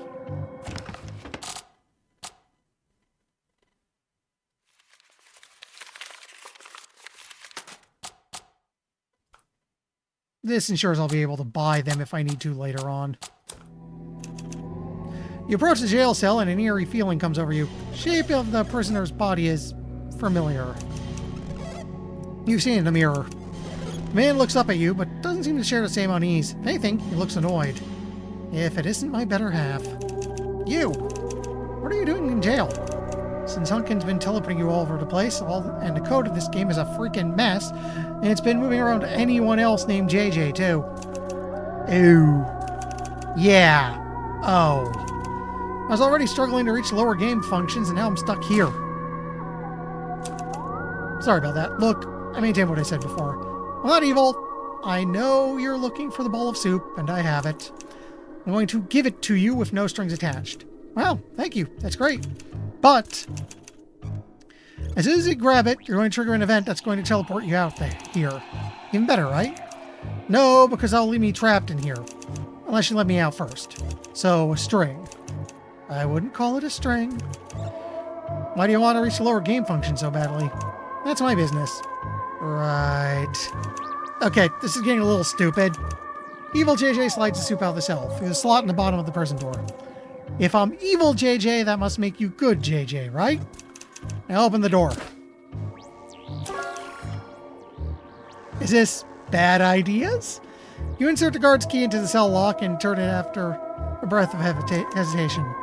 While the door swings aside, Evil JJ stands up and cracks his neck, rolling his shoulders in a motion you recognize intimately. Don't make me regret this. Evil JJ pauses, then begins to walk purposely towards you. He doesn't stop until your noses are nearly touching. If I can reach the lower game functions, neither of us will have anything to regret again. See, that sounds bad. Does it? Would it sound so bad if I was named Filbert? Maybe? You hate it. No. Forget I said anything, it's a bad name. No, really, it's great. It's like, hey, is that Filbert over there? Hey, gang, when's Filbert coming? It's great. Excuse me, I need a drink.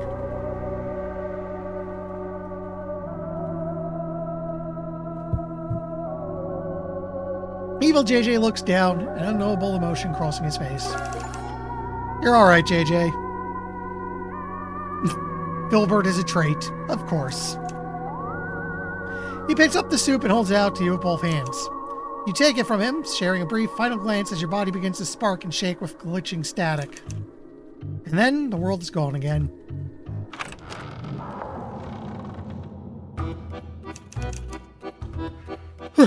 Oh, you got it. And you have a lot of nerve. You didn't tell me dinosaurs could talk. Eh, sometimes they do, sometimes they don't. Excuse me. The dev flip-flop on it since fan reaction to the sexy dinosaur in the last game was divisive. What now? Again, doesn't matter. I need you to fix the game so I can mix drinks. Next destination is the Big Mig game twist. All you gotta do is pour the soup into one of the empty tanks down in the basement. You'll know what to do when you see it.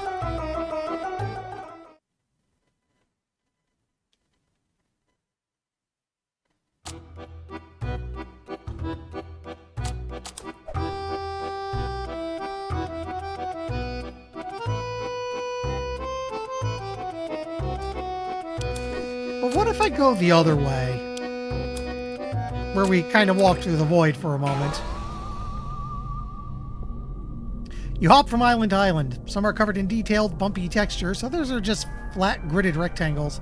Most are desolate, but 3 landmarks stand out against the void.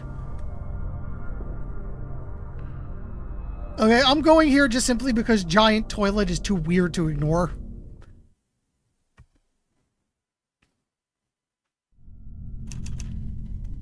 You gawk at the enormous porcelain throne eclipsing the skybox. Who put this here? A ribbon of toilet paper hangs over the seat. Paragraphs of text, impossible to read at this distance, cover its surface. The curvature of the bowl guards against attempts to scale its polished surface.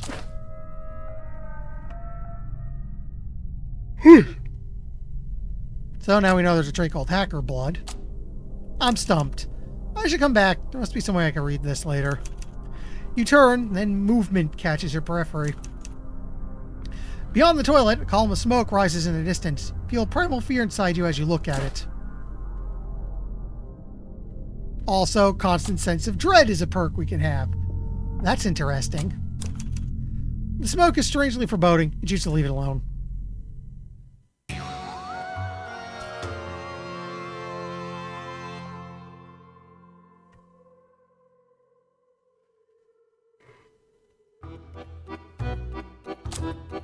A different path, then. Going this way, we could probably do something with Wally.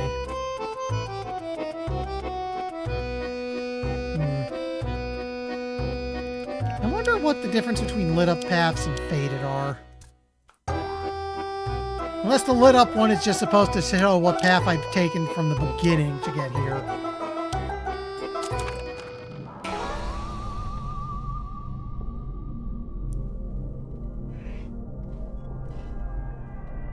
Let's explore the unfinished library.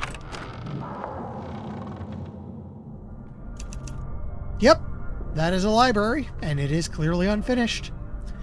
You browse the library shelves. Most of the books are simple rectangles in slightly varying sizes. Most of these are about some guy named Lorem Ipsum. Must be pretty important. Among the decoys, you spy real reading material. A Practical Guide to Wealth Redistribution by Rob Burr. Cunning Cephalopods by Calmari. Oh dear. And what might be a dirty magazine, judging by the dinosaur posing seductively on the corner.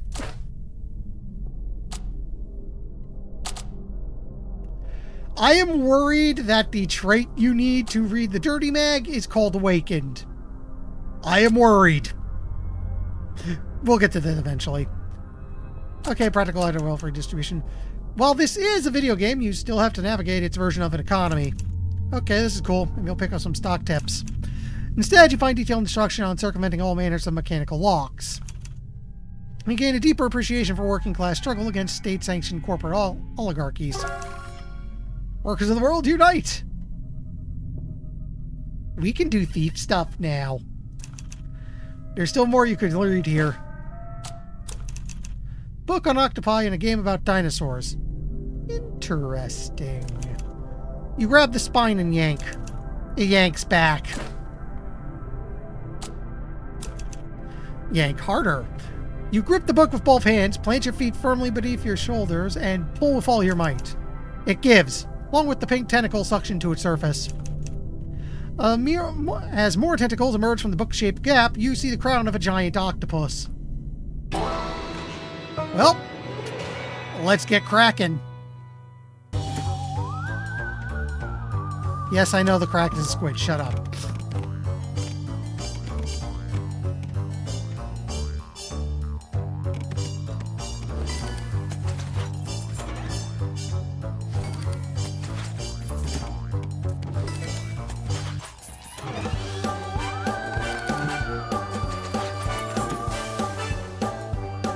Let's stop some book matching.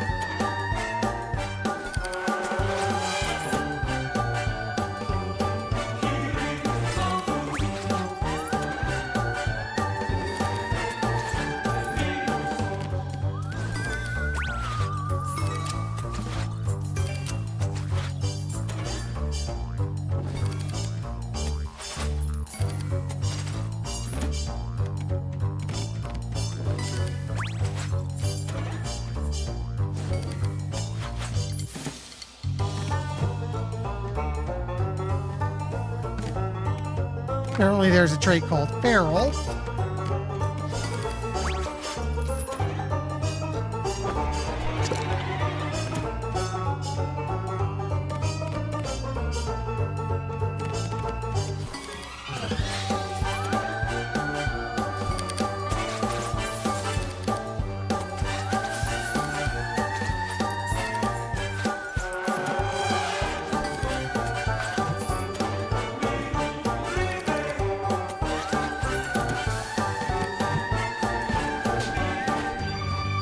Let's stop him matching books. Ow, my everything.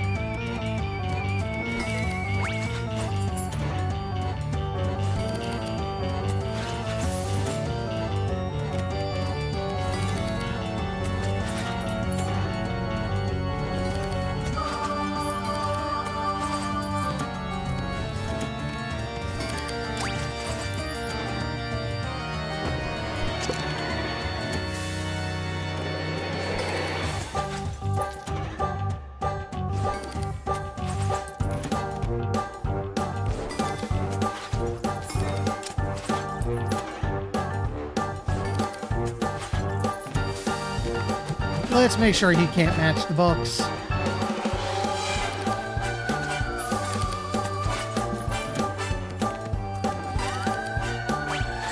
There we go.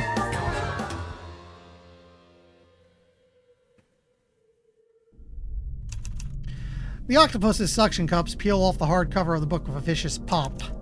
Defeated, it retreats back to the bookshelf, and its gaze still locked on the book in your hands.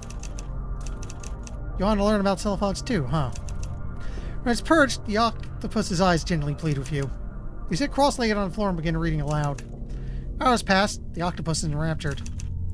When you finally finish the book, you close it, rub your eyes, and look at the octopus again. Thought that was helpful. Sorry about the, fighting you earlier. It makes happy sounds. The octopus retreats into the shelves and reemerges with what appears to be an old skyhook. Offers it to you with a cheery burble. No, thank you. Final nod, the octopus retrieves the book from you and scuttles back into the depths of the white tomes.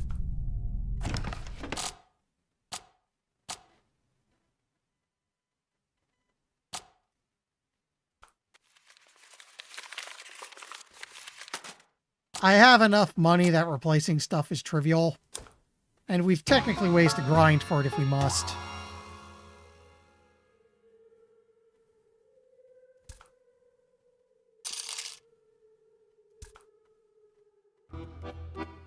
Oh good, we got upgrade juice.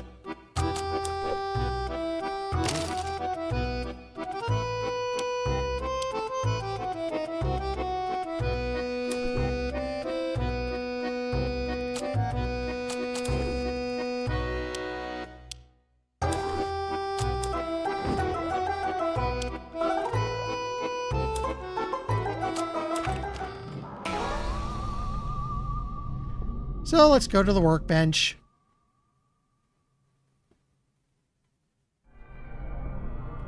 What if you could make your own weapons by combining random junk you found lying around? Wouldn't that be cool? Evidently one of the developers thought so, because the gently floating pipes and gears surrounding the workbench appear to facilitate just that. Just follow the recipes.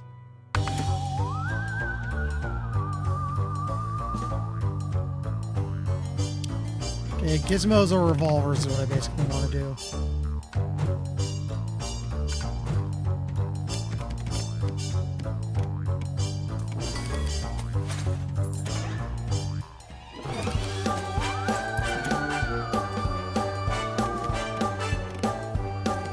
Have I mentioned that the soundtrack to this thing is weirdly awesome?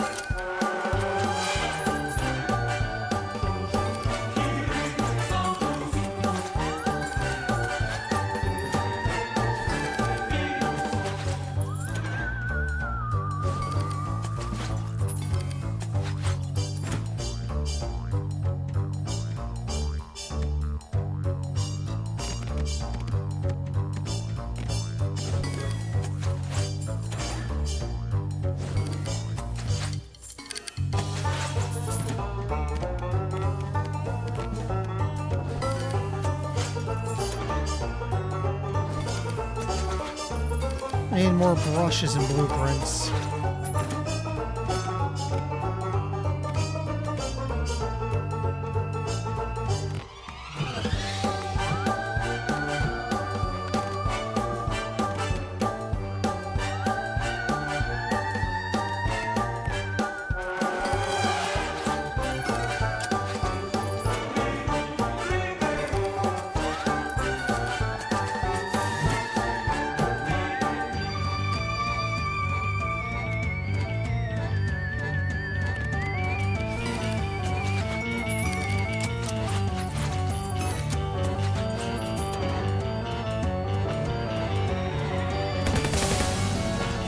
Stings a little.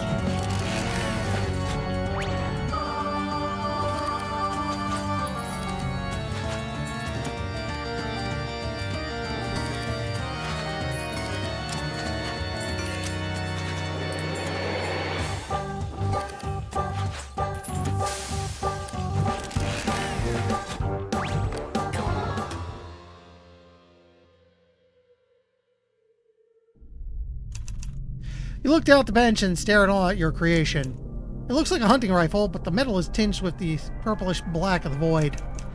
It appears to be permanently wreathed in the ghostly smoke of another world.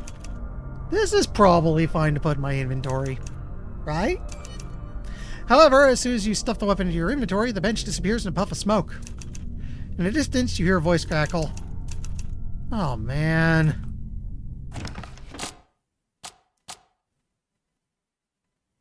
Deals 10 damage or 5 damage to you and your opponent.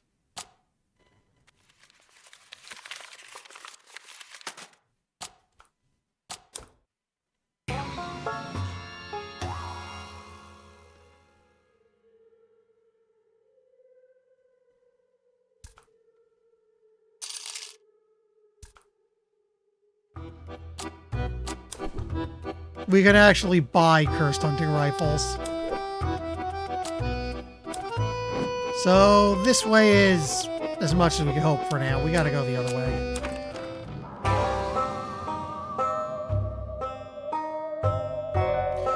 You're starting to get used to this phasing in and out of reality stuff. As you look around, you spot a sign that says Basement Lab, Rinth. Descending the stairs, you encounter a seemingly endless set of twisting corridors, each with fewer distinctive features than the last. Let's follow the hum. You try to locate the source of the hum. Every time you think you're getting close, it rings from somewhere else, until you can't remember which direction it first came from. Gather your bearings. The first thing you learned in ATS orienteering was not to panic when feeling lost. The second thing you learned was to not waste energy by wandering aimlessly through featureless hallways. Only there was a way to mark where you've been. You find a breaker sitting on one of the several identical crash carts and smash it against the wall. With a grimace, you hold the largest shard up to your soft, fleshy palm and press down. Oh, that's the lab rat trait. Blood bubbles up from the shallow cut. You wince, but press your palm to the bare labyrinth walls. Using your precious vitality, you manage to gradually map the maze. You notice fewer turns as you advance. Cool breeze cuts through stale basement air. Whatever awaits you at the end of the labyrinth, you're nearing it.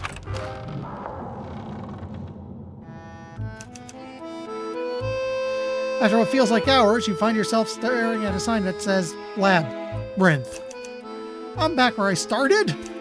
Wait, no. The sign is next to a set of double doors. Peering through their small glass windows, you could just barely make out assorted scientific instruments in the darkness. Push your way through the doors and creep your way into the darkened lab. The automatic lights only flicker on after a delay, as if they prefer not to shine. What the... The face of Jack Breyer stares back at you out of a giant glass tank. The rest of it is nowhere to be seen. His face appears to be growing the rest of him, albeit with marginal success. These cloning tanks line every wall of the room, and some sit in various clusters around the lab, as if someone ran out of space and placed them wherever was most convenient. Hello, me. While the rest of the tanks appear to house humans at various stages of development, most of them look less like Jack and more like... no. Yes. No. More like... no, stop. Unable to grapple with seeing your face reflected back to you for the second time today, you lose balance and your head meets the floor. You barely hold on to consciousness. Questions swirl through your mind as you lose control of your breathing. What is this? What am I? The cloning tank nearest to you continues to bubble and hiss. As you look in its direction, you can't make out the figure inside, but for the first time, you feel the presence of consciousness and it's reaching for you.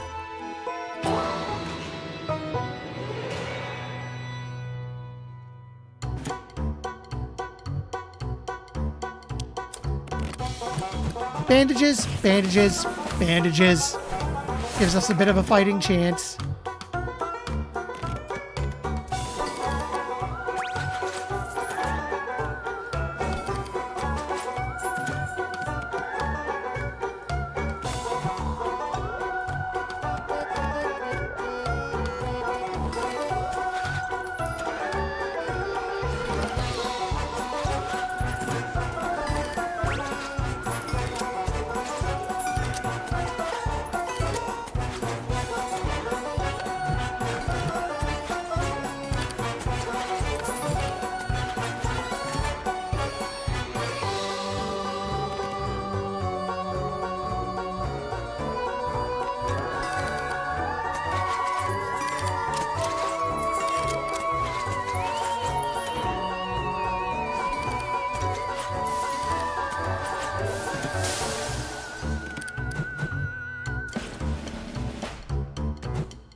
We should take those away.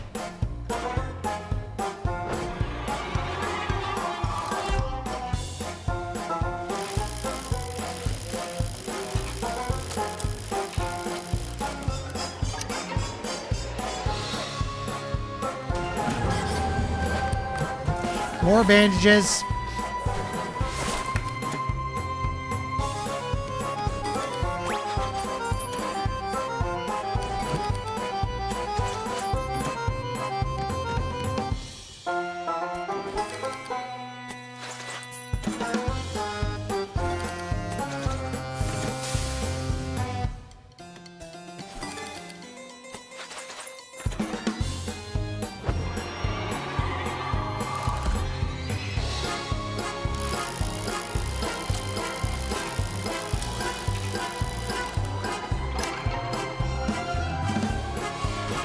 Ow, my everything.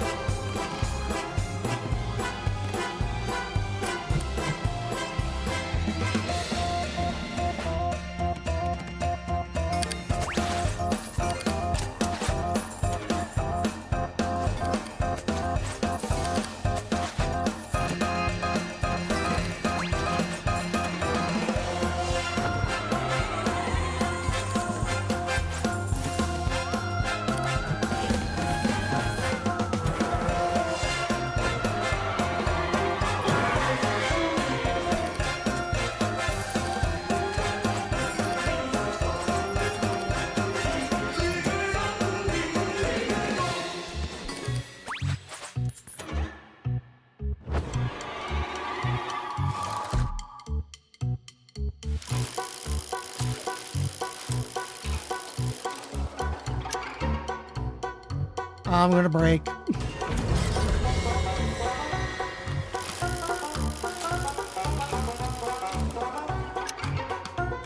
Oh, hey, I'm okay.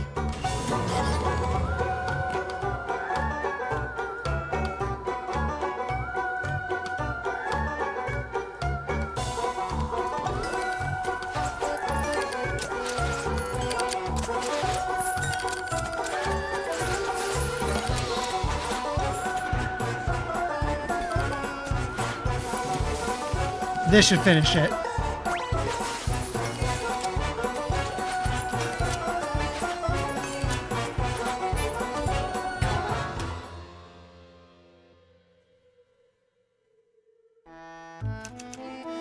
The voice in your head has become too loud to ignore. It compels you to listen and drink deep of its offerings. Shelter yourself in its will.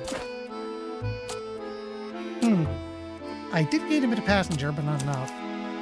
You concentrate all of your willpower into a single centralized point, and in the focus, the voices go quiet. You shake off the sense of an entity tasting the edge of your mind. Roll your shoulders back and exhale. Whatever's going to happen will happen, and you're ready for it.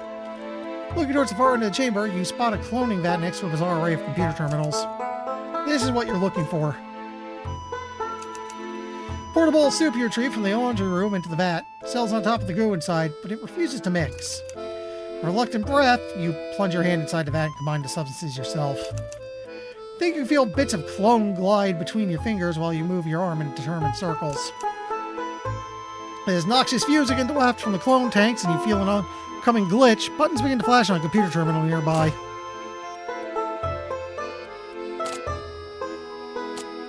That is disturbing. So what if I just do this stupid option and release the clones? Oh, hey, we're a clone liberator now. You slap the release button with your free hand, opening all the tanks in a cacophony of goo and screeching metal. Assorted body parts spill out of the tanks, writhing and pulsating, as do a few half-assembled JJs. Some of them scream. The few JJs that are fully put together look around, confused, unsure of the world around them. You hope they're ready to face what's out there, and that you are too. Satisfied with your decisions, you let the glitch consume you, transferring you back to the bar.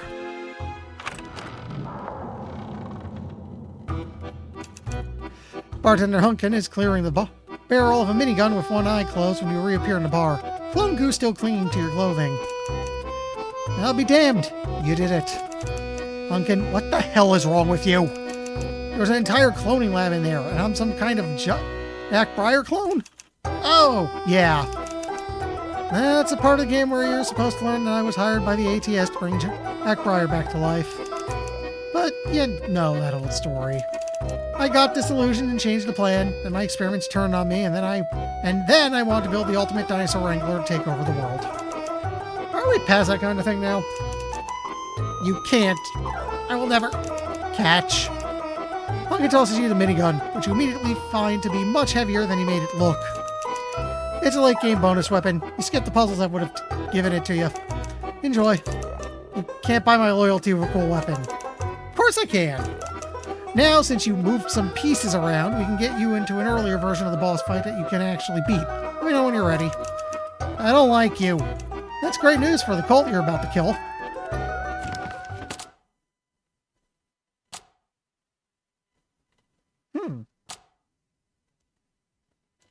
I probably wouldn't want to muck with this thing, so out you go, in you go.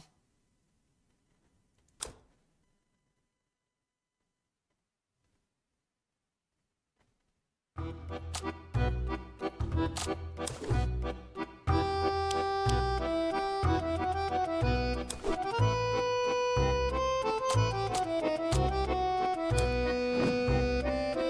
now, I say we keep going forward.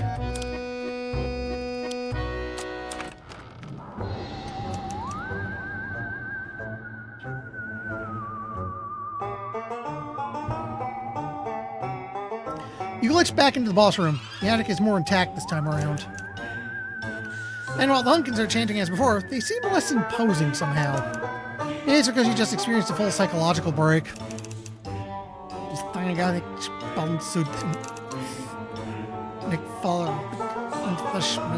Yeah, got it.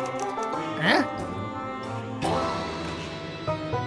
Version 0.8. Finally, a fight you can win.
You're a jerk.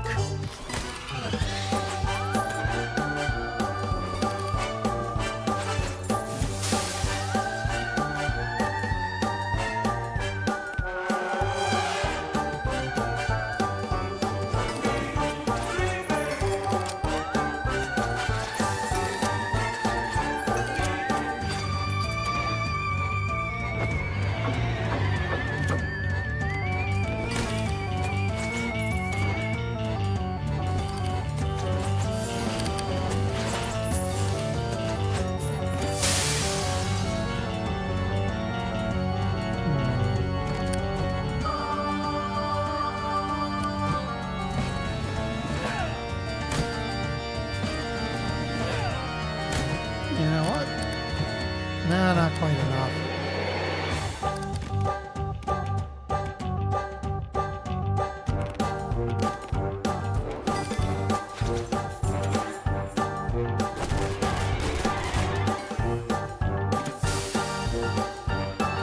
Okay, I could do shoulder bash into a knife match, and that's the end of it.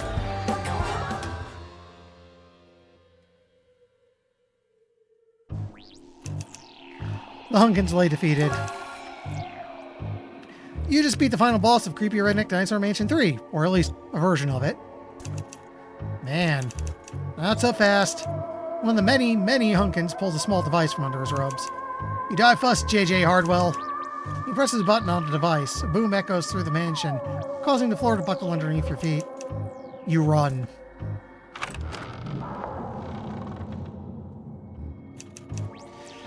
Sprinting down the steps of Dockwright Mansion, you can feel the tang of game levels you never played, brushing just past the edge of your consciousness. You now know to the core of your being that bartender Hunkin, your Hunkin, is the original Hunkin Dockwright III, and now he's waiting for you just outside the mansion gate. He's looking at his feet, where a washing machine appears to be half embedded in the floor. It makes an awful racket as it judders and collides with the scenery. Finally, it frees itself from the earthing constraints and begins zipping through the sky at speed you can barely grasp. There's our nasty little friend. A loose physics object causing too many calculations, the CPU can't handle it. A washing machine? That's what's causing the entire game to break down? That's video games. Video games, boy. Take a deep breath and take care of it. Best be quick. Okay, I'm on it.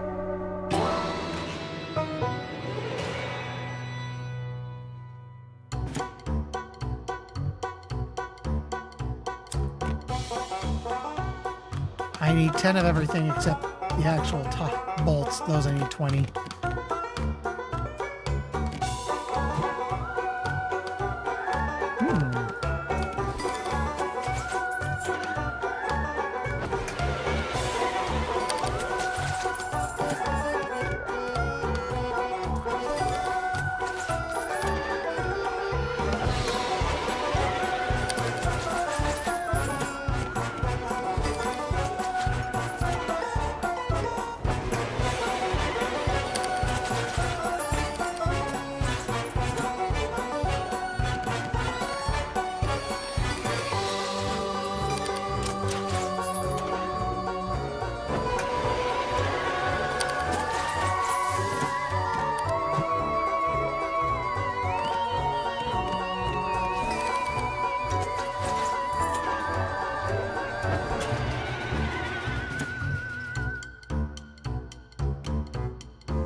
Ow.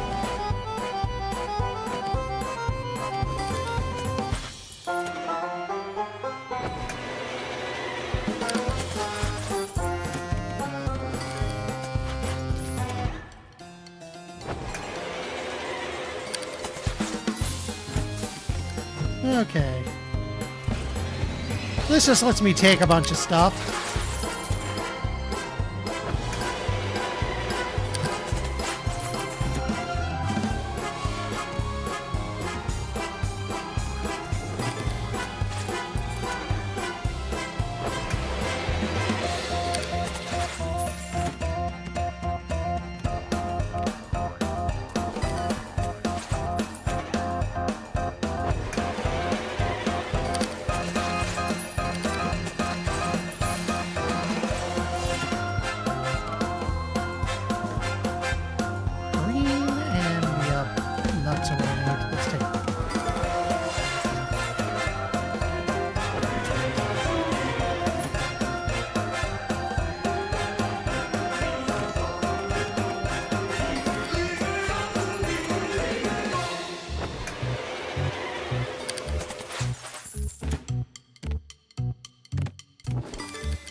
Okay.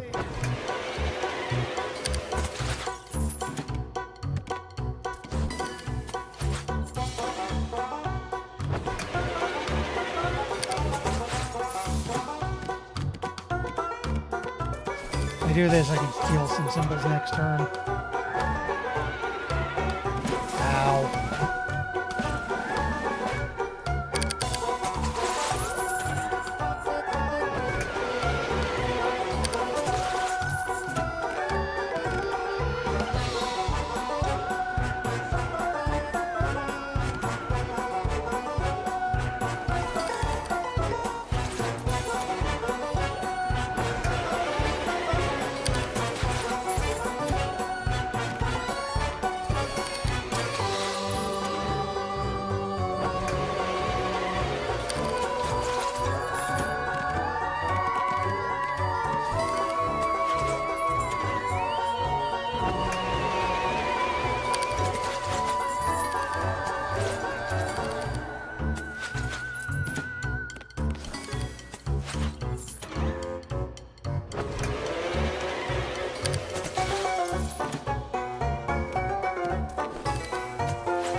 Could do 10 damage, but I think I'm about to prevent that.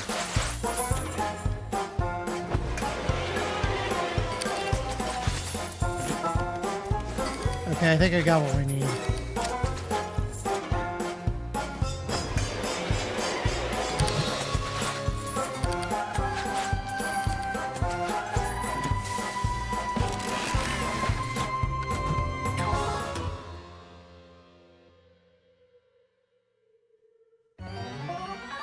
You feel the game transform around you, pulling you into the final cutscene. The mansion explodes, sending shrapnel and vaporized dinosaur parts flying. Thanks to your intervention, the Valkyrie tragedy has been successfully averted.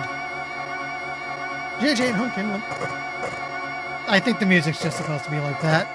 JJ and Hunkin limp away from the wreckage, both of their futures uncertain. JJ intends to create as vague a report as he can and put the past behind him. Hunkin, on the other hand, Hunkin has a strange feeling that the past... Yeah, game's canceled. This cutscene's never getting finished.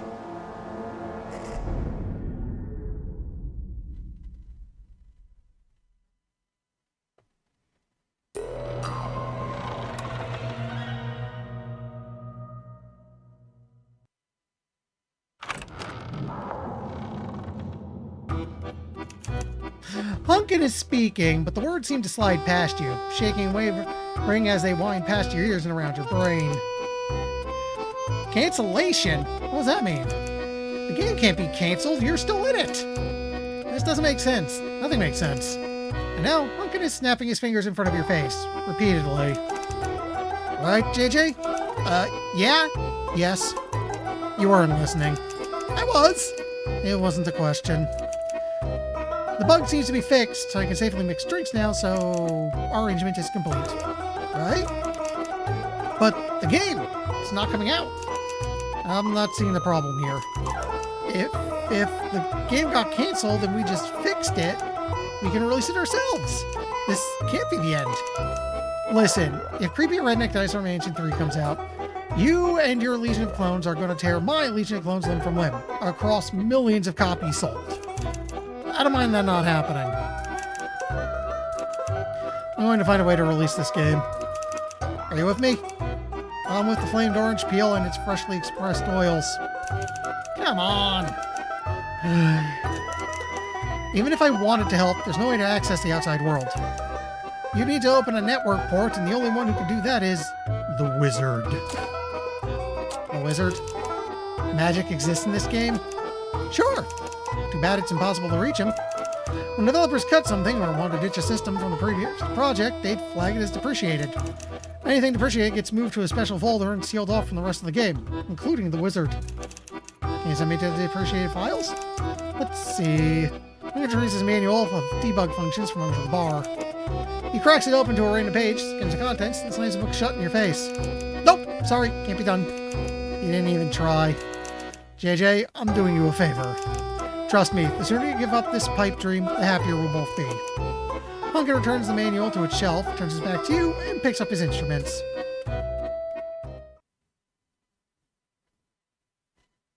Actually, it's like 10:20. I think we should stop here. Let's just go ahead and let this go quiet. Set it to just chatting. Anyway, tomorrow, I think at least one of our buddies isn't going to make it. We'll see what's happening. I might just not be streaming tomorrow. We'll see. Meanwhile, Saturday, more of this. Because like I said, my non-streaming game, my non-collab games are on pause until this is finished. Anyway, let me go find someone to pester. And confuse them when they see what the hell I was playing.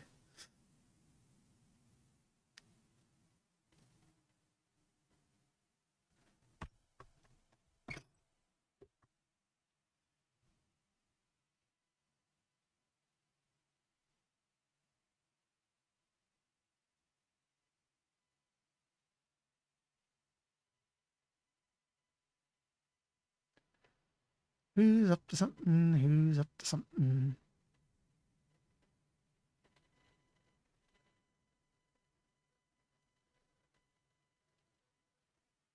Oh.